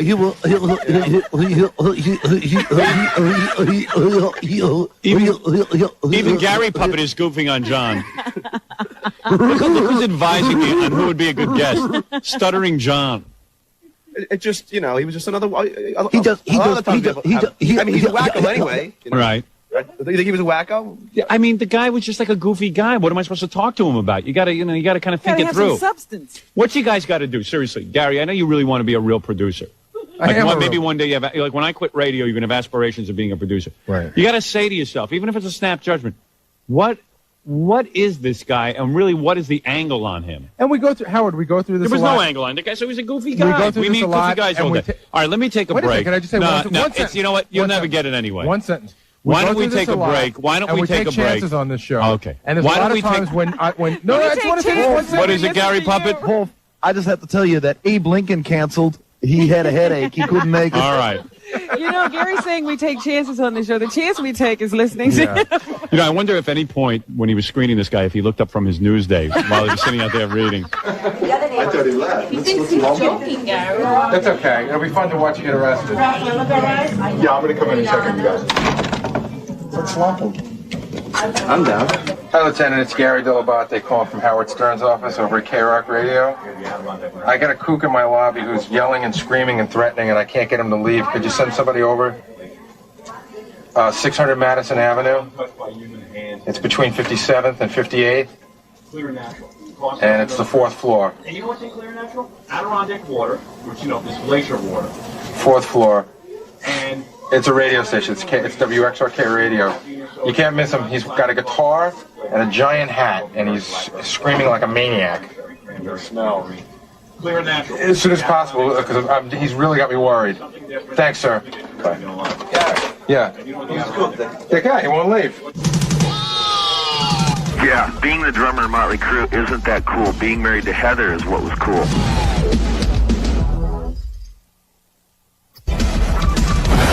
All right, I'm pleased on the phone to have with us two members of the great band Motley Crue, Tommy Lee and Nikki Sixx.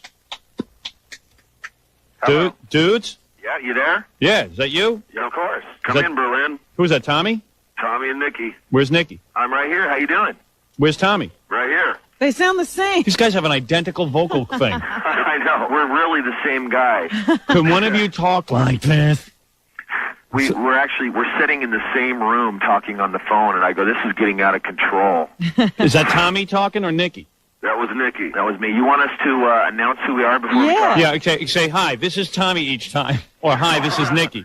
Hi, this is Nikki. Hey, so... Howard, no. All right, so anyway... Of course, Tommy's cool thing was that he was married to Heather Locklear. That was really very cool. It wasn't that he was the drummer in Motley Crue. But Tommy's problem was, well, yeah, that he's the drummer in Motley Crue is how he got Heather. Yeah, you know, Tommy, being the drummer in Motley Crue isn't that cool. Being married to Heather is what was cool. Right. Jared, we just need to affirm that. Hey, let me tell you something, though. But Tommy, you know, at first you start feeling bad that he lost Heather, and then you realize what he's getting. Did he lose her? I think you dumped her, right? You threw her out because you felt she was getting too old, right? Yeah, you're right. Oh, stop it. No, old goods. This proves my point. Trade them in after they get 18? Yeah, well, no. Tommy knows. You know, Tommy proves the point that no matter how good-looking a girl is that you're married to, eventually you get sick of her. Is that right, Tommy? Tommy, tell the truth, right? Well, I don't know if that's true. It's just... That's what happened to you? Let him speak for a second. No, I'll speak for him. What happened to the marriage? I'll tell you what happened. All right, what happened, Tommy? All right, Tom. Well, tell me exactly what happened. Couldn't you like continue to use her and then just like cheat on her or something? Because you're like in a band, you could go around and just cheat on her. Well, now you're Mr. Popular. You're the guy who should be able to do that. He doesn't go anywhere. I don't go anywhere, tour. and I have this guilt thing that I won't cheat on my wife. She knows it too. She's got me wrapped around her finger. I'm not like you, you know. Like Tommy doesn't care that he has to give up his money and stuff. Because Tommy had way more money than Heather Locklear. Because you know people are forgetting Heather was doing Swamp Thing and stuff like that. Right? Hey, that was brilliant. Come on. No, but come on, seriously. They pay a lot. Tommy, that cost you a fortune, that divorce, right? That's a negative. Are you divorced? Almost. Oh, you mean you're still married?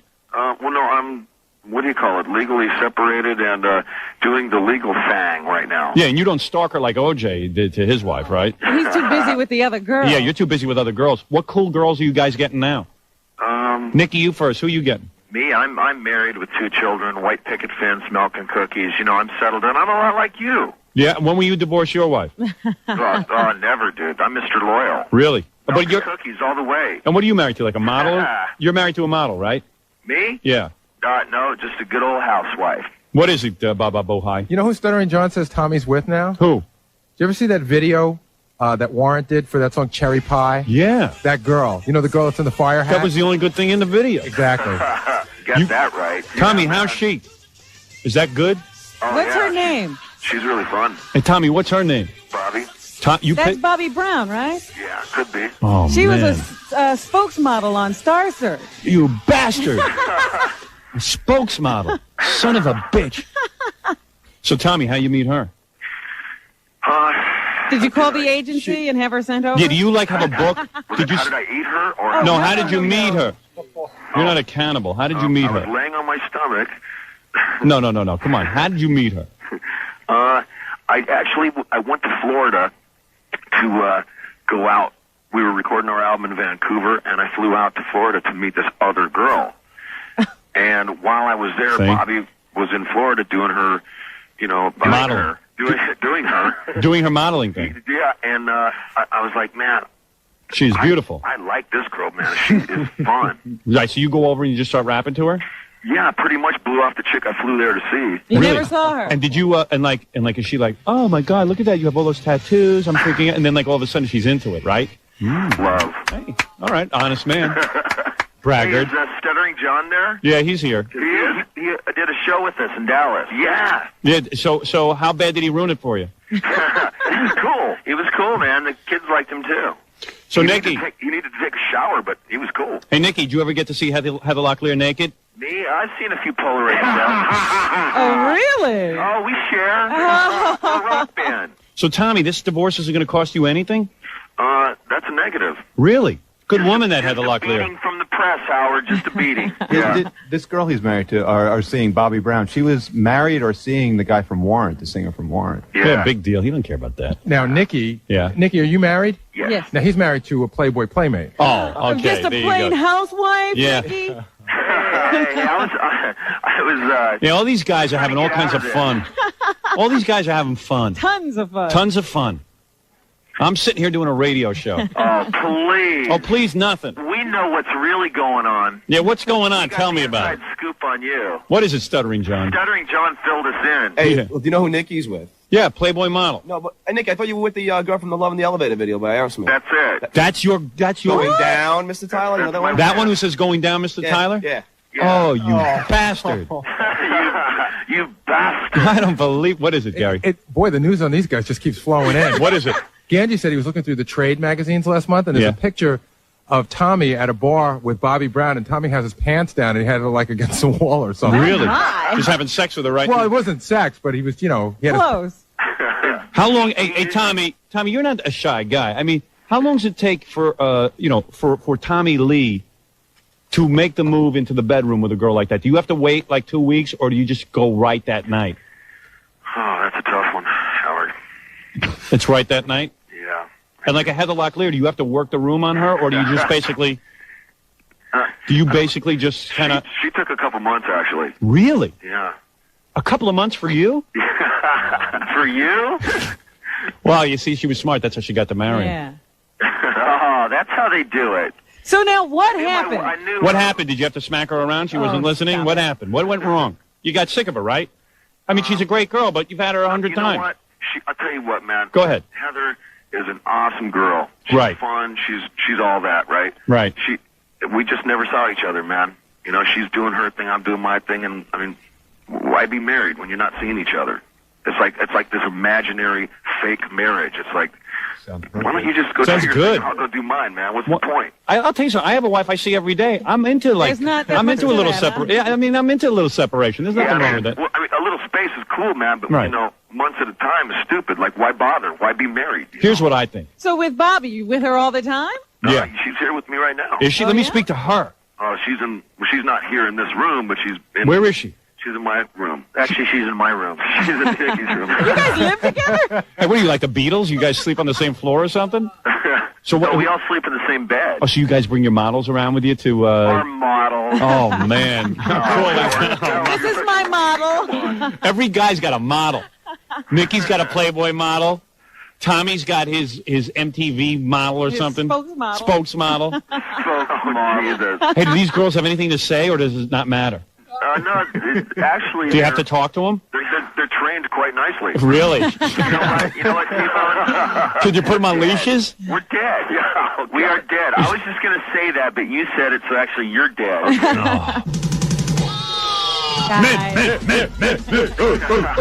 This show sucks. I mean that.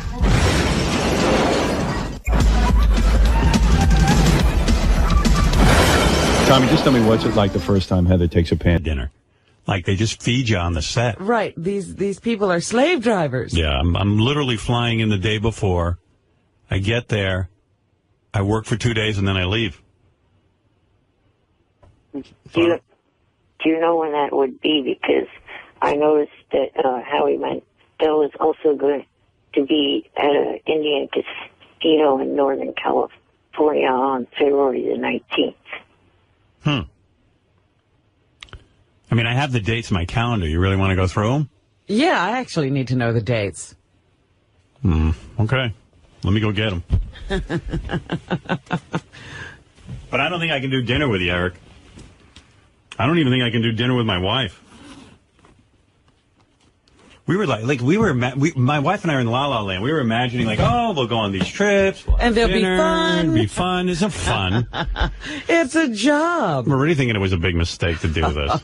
I really am. I mean, I'm like, there's no fun in this.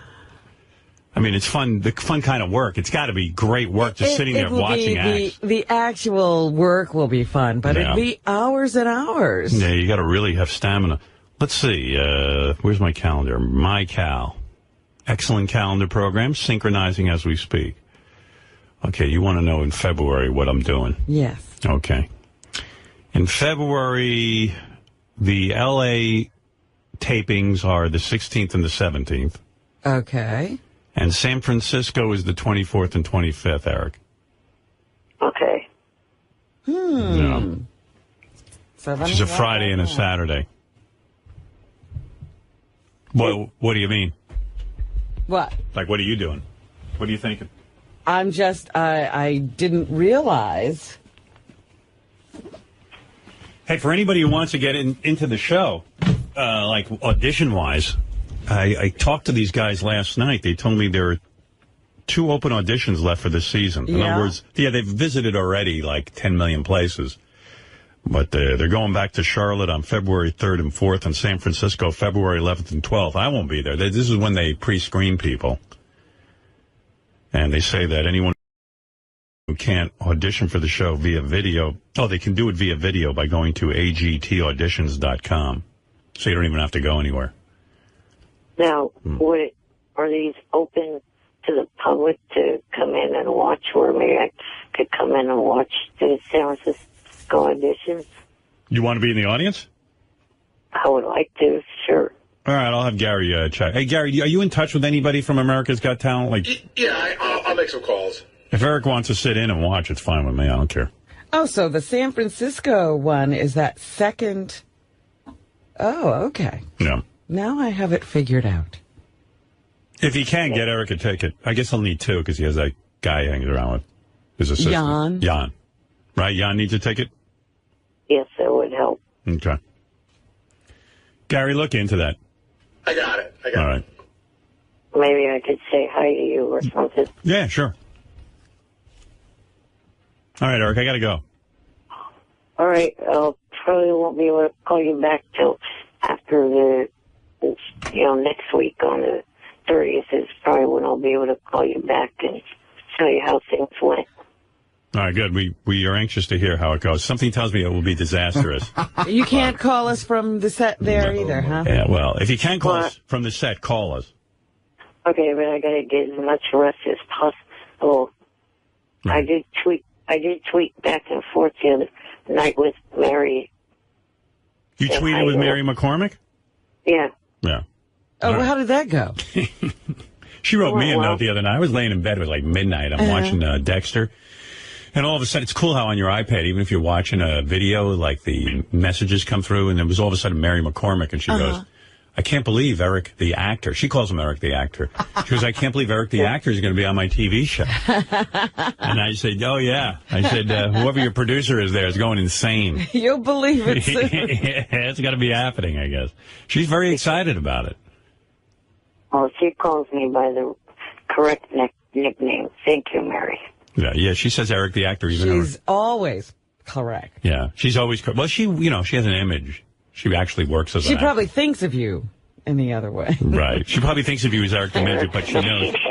But even in her email to me, she was like Eric the actor. That's Eric the annoying midget. All right, Eric. Good luck with your acting. Thank you. All right. Bye. Eric, the complaining midget.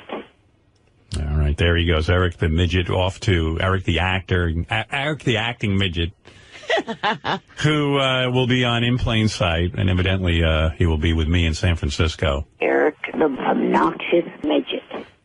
And you're going to miss dinner. I'm very sorry about that. I'd go to dinner with him. It might be interesting. I like to watch him eat. I mean, I don't know if it's a whole ordeal or what, but I would watch that. But I really don't have any free time. It's going to be quite the pig. Yeah. You know? I'm already having, like, agita over, am I taking on too much? Are you going to stay out west that whole time? What do you mean? Because, in San Francisco? I mean, Los Angeles. L.A., I'm leaving a couple of days early because I got some meetings and stuff. I see. Yeah. And I'll spend some time with Beth. She's coming, too. Mm-hmm. Hey, I saw Mary McCormick, the star of In Plain Treatment. In Plain Sight. In Plain Sight. In Cold Treatment. The star of In Plain Sight, Mary McCormick, tweeted a picture of her on the set with Eric, the actor. Really? Yeah. So evidently he didn't. Boy, was I shocked what Eric looks like now. What? Well, I hadn't seen him in a long time, as you. I'm sure you haven't either. No. He has full gray hair now. He had no more dyeing of the hair. Uh-huh. He's heavy. Really? He's heavy set. He's kind of, bigger. And he's got some sort of facial hair, like a goatee of some kind. Yeah, when he used to call, we used to see him on the screen. Yeah. And we don't do that anymore. So we haven't seen him in a long time. He's great. Wow. It's like he saw a ghost. It's like he looked in the mirror and went gray. And went white. It's like he's the president of the United States. You know all those guys. How old is Eric? Is that premature gray? Yeah, he's premature gray. That's why he always dyed his hair. He even said when he was young, like in his 20s. Yeah. Oh, there he is. There's the picture. Oh, my goodness. I would never have recognized him. Mary looks nice. But who's that with her? See? Would you think that was Eric? No. Yeah, it's crazy, right? His face is a lot rounder. Mary looks pretty. Yeah, Mary looks great. Yeah. I was afraid having all those children would ruin her, but she looks good. He kind of looks like, I don't know if everyone can see that picture, like where you go to see it, but try to retweet that, guys. But he looks like a mini Philip Seymour Hoffman, if you know what I mean. Really? Oh, dear. And you know what? He's got a little bit of Fred's look going, too. There you go. Honestly, he's like mini Fred. It's like if Fred had a take my look. Yeah. Not a good look to take. All right, we're retweeting Mary and Eric's picture at Stern Show. If you follow us at Stern Show. He actually looks taller. Yeah, he does, doesn't he? He looks bigger, right? Did he gain weight? He did gain weight, and it made him look longer. I hope he reads your new book. Then he'll learn how to lose that weight. Well, it's a cookbook. Maybe it'll make him fatter. Oh, right. Yeah. Maybe he went gray. He saw a werewolf in... Wasn't he afraid the werewolf would attack him in New Mexico? He was. Well, it looks like he's safe. Coming soon, the horrifying new film, A Midget Werewolf in Albuquerque. Cut! That's a wrap. Great job, Eric. You need a ride back to the hotel? No, I'll just drive my power chair through the moonlit desert by myself. I'll be fine. Okay, we'll see you on the set tomorrow, Eric. Oh, what a beautiful evening. Who's there? Is that you, Kelly Clarkson? Stop biting me! That's my favorite part of this movie, when Eric mistakes the werewolf for Kelly Clarkson. He just bit my 5-inch cock! Witness the horrifying transformation. Well, it's time to jerk off. I'll just pull out my 5-inch cock. Oh, look at that beautiful full moon out my window.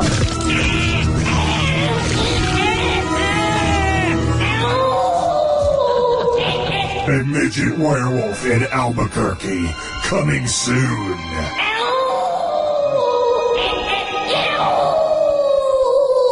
He told me he was going to call me from the set, but he never did. Well, he said he would try, but, he has to conserve his energy. He also said he would be resting, so he'd be ready to work. Howard, the producer emailed me last night, and he goes, well, it's done. We got through it. And I sent Rebecca a note asking her how it went, but I haven't heard back yet. I said, was it worth it, and did it go well? But I haven't heard back. They got through it. Well, it's weird. You know, I thought they were doing it to get publicity for the show, but this is the show's last season anyway. So, I mean, why did they do it? They still want people to watch. The guy, the producer of the show, he's a super fan of our show, and he just was infatuated with Eric. He thought it would be interesting. He thought it'd be fun and easy. That's true. He thought it would be fun and easy. And it was neat. And you said to him right then and there, Gary said to him, "It's nothing fun about this, and it's not going to go easily." I did say, I said, I'm going to warn you right up front, even though we goof around in the air, it's going to get difficult. And he's like, No, don't worry. We're television. We're used to dealing with difficult people. Don't worry. Yeah, We've got a staff. Yeah, okay, good. Good Eric luck. can work his way right through it. Right. Well, anyway, he finished shooting. He finished principal photography. Whatever that is. Hello? Is this the Stern Show? Hello? Is this a phone number associated with the Howard Stern Show? What do you need?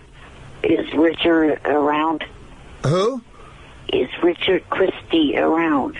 Can you hold on 1 second? Hello?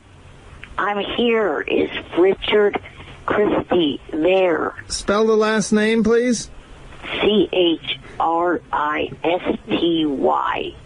Oh, that. Okay, hold on. Click. Beep, beep. Eric. Yes. Hey, it's Richard. Hi, Richard. Did you get through? No, I waited on hold and... I think we're in a break right now. You want me to see if I can maybe patch you into the studio or something? Okay, you could try that, yeah. All right, can you hold on 1 second? Yeah. Howard, line 4 is Eric. Oh, it's Eric. Hold on. Eric. Yes? It's Howard. How are you? Hi. We're at commercial break right now. I'm really glad you called because I wanted to speak to you. Gary, stop breathing on me. Your breath smells like... I'm on the phone with Eric the Midget. Now, where were we, Eric? Okay. As you know, we're now on Sirius Satellite, so we can curse and we can do some crazy things. So I was thinking maybe we could do something a little funny for the fans. Maybe when I put you live on the air, this will be the new Eric the Midget, something that you've never done before. Okay, what do you have in mind? I get on the air with you and go, "Hey, Eric the Midget, you're on the air," and you just go, "Howard, I'm so happy to be on the air. Whee!" Can you do that? No. Why don't you give it a try? No, I'm not going to do that. Can somebody get George Takei's hand off my cock? I'm on the phone with Eric the Midget. Okay, Eric, where were we? Yes, okay, now I remember. Go, whee! I'm not going to do that. Okay, how about you do this? Say, "Hey, I'm Eric the Midget. Fucking A!" Give that a try. No. Do you want to get hooked up with Kelly Clarkson? I can do it. Now repeat after me. Say, "Howard. Howard. I, Eric the Midget. Eric the actor. Love you. Love you. And I want to. Where are you going with it? And I want to. Hang up. No, you're supposed to say, "Suck your cock." Oh, speaking of acting, Eric the Midget's on the phone. Eric the actor? Eric the actor. Excuse me. I have decided I'm calling him Eric the actor. Yeah? Only it's because funnier. No. Only because I was watching the Golden Globes. Peter Dinklage won an award. Right. And he mentioned the name of someone, and I still haven't had a chance to look it up, but I asked someone what that was all about, and it was a guy a dwarf, who, somebody just picked him up and tossed him. Right. And he was injured or killed. I don't know exactly what had happened, but I said, you know what? That's disgusting. Right. And that's why I'm going to call him Eric the actor from now on. The black actor. I don't know if I'm going there with you, but... Well, I just think that, when people can't walk up and down the street without somebody thinking, oh, there's a dwarf, I'm going to toss him. Can you have actor tossing? Nobody's tossing actors. Oh. They're tossing dwarves. Eric the actor tossing. And people they think of as midgets. Hey, Eric. Good morning, and thank you, Robin. You're quite welcome, Eric. By the way... And, just to say, Robin... the person you're referring to was injured, not killed. Okay. Now, here's the thing. So I got a nice email from Mary McCormick, the star of In Plain Sight, which is the show Eric did. Yes. And she was like, wow, Eric was lovely, and I don't know why, he was totally professional. And really? She was quite taken with Eric and very, very pleased with Eric. That's wonderful. And she was like, what is with you guys? And she wanted to know why we make such a fuss with Eric. Yeah. And I said, well, I said, look, I like Eric a lot, but Eric can be difficult. She goes, I saw no evidence of that.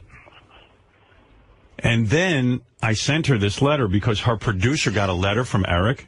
Eric's still writing letters? Yeah, Eric wrote a letter to Mr. Strauss, who is the producer of In Plain Sight, after he had this positive experience, after they put him on. Well, he must have been just thanking them, right? Yeah. And Eric, is this letter for real? Is this from you? Yes. Okay. Listen to this letter. This guy... Complaining midget. Now, I don't know if this is a shtick for radio. I hope it is, because... Hey, Mr. Strauss, again, I want to thank you for having me on your show. It was great meeting Mary and the other people who work on it. I had a great time. Wonderful. Now on to business. Oh. As you are aware that my contract stated that I would receive 2 20-ounce Pepsi-Colas a day for each day I worked.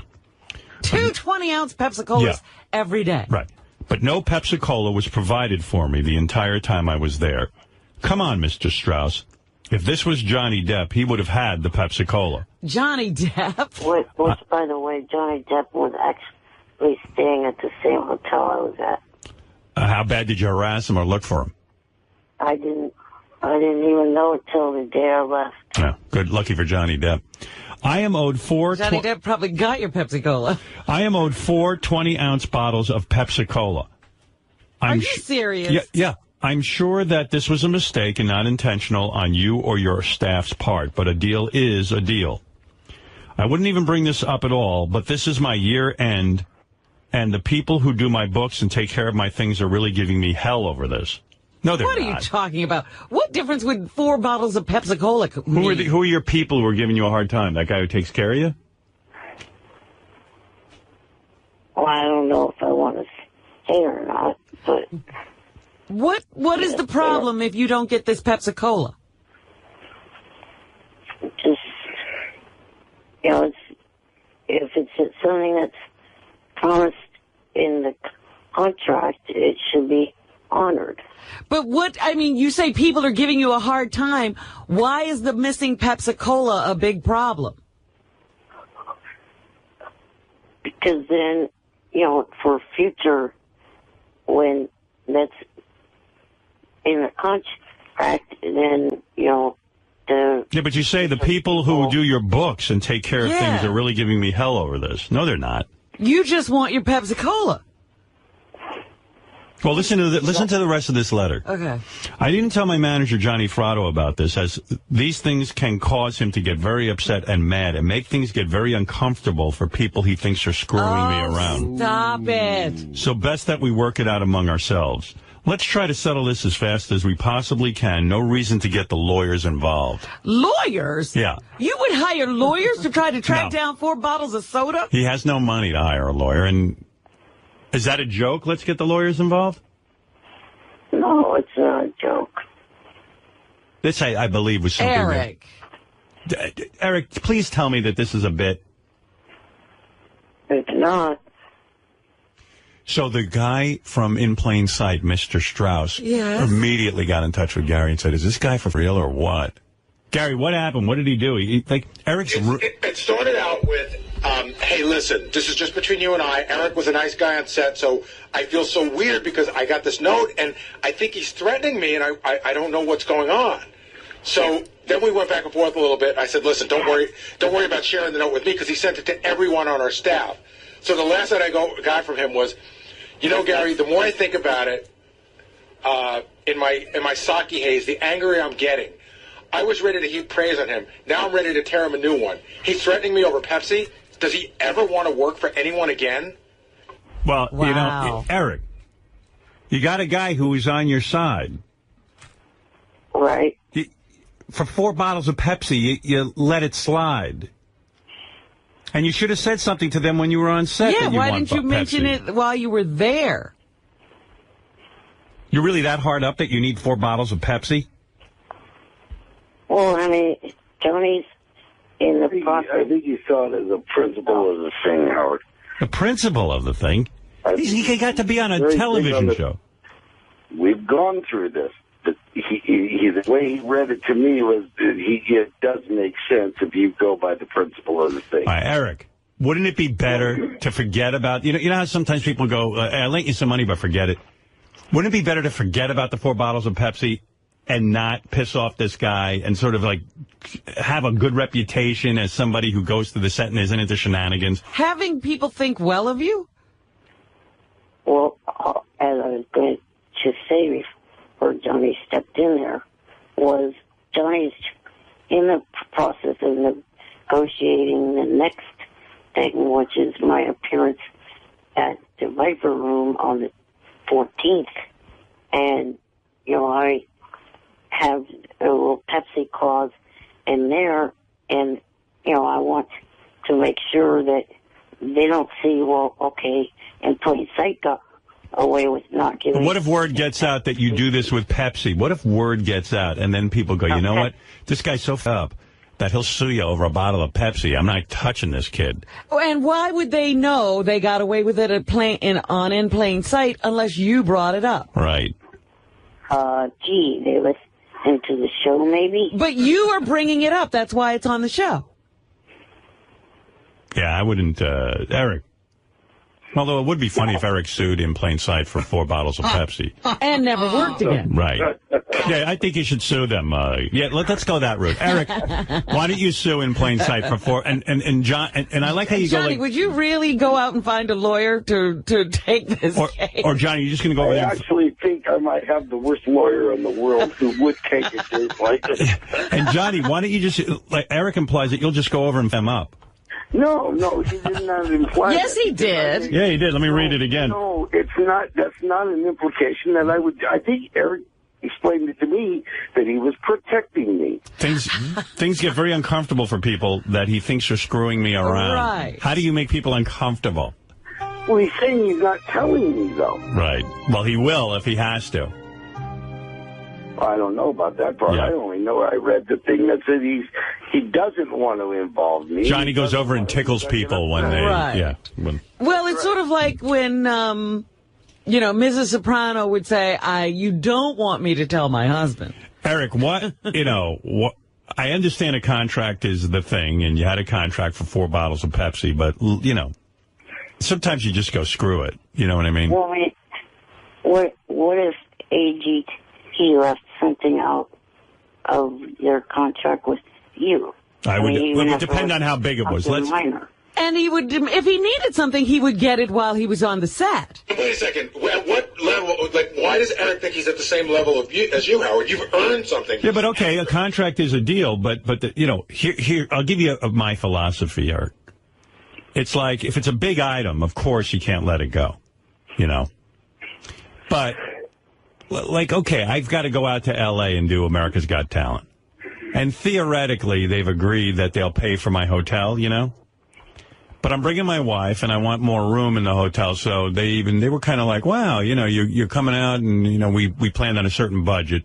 I said, don't worry about it. I'll pay for the overage. Yeah. Right. I could have pressed them on it and said, no, you've got to take care of this. You hired me and blah, blah, blah. But sometimes you just kind of, you know, you understand the other person's point of view. But also, Howard, if he needed the Pepsi, he should have asked for it there. Wouldn't he have asked for the Pepsi while he was there? Eric, it's kind of gauche to be waiting at your house for 4 bottles of Pepsi. You know, when you were there, you theoretically needed the Pepsi. You didn't ask for it, so let it go. I tried to look for it, and it seemed as if John was out walking around in Albuquerque in the rain, looking for Pepsi. So why not go? Here. So why not go? Why not call the producer at that point and say, "Gee, you guys promised to give me some Pepsi, and it's not here." You don't need it now. Well, actually, he does. And by the way, Eric, maybe you shouldn't be drinking that sherry. Right. 4 bottles of Pepsi? 20 ounces. 4 bottles. How much is that, 4 ounces of Pepsi? No, 40. I mean 40. 20 ounces of Pepsi Yeah. is 40 ounces a day. Yeah, how much is it for a bottle of Pepsi, Eric? You know, Price-wise? Yeah. $1 to $1.50. All right, so you're gonna quibbling. You're gonna piss this guy off for like $5. You know, it does seem a little bizarre, doesn't it? Well, whatever we do, Howard, let's try to solve this because Eric's got a thing at the Viper Room coming up next week. All right. Not next week. John, not next week. Or the week after. It's called Eric's Got Talent. Eric's Got Talent. Eric is going to be judging strippers who are pole dancing. Oh. There's a show I watch. Sounds like fun. There's a show I like. Eric will be the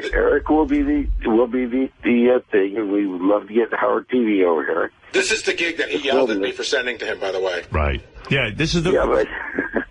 Yeah, Eric, you were angry Gary sent this to you, from what I remember. Now, Gary, it's doubled what it was. It doubled into something else. Right. I wish him luck. It started all just the ribbon cutting. And imagine they're listening to this going, oh, this guy is going to quibble over $5 worth of soda. Right. If we miss the soda, he's going to have a fit. Actually, Howard, they knew about it, and they're as we speak, gathering soda. Harvesting soda. All right. Well, Eric,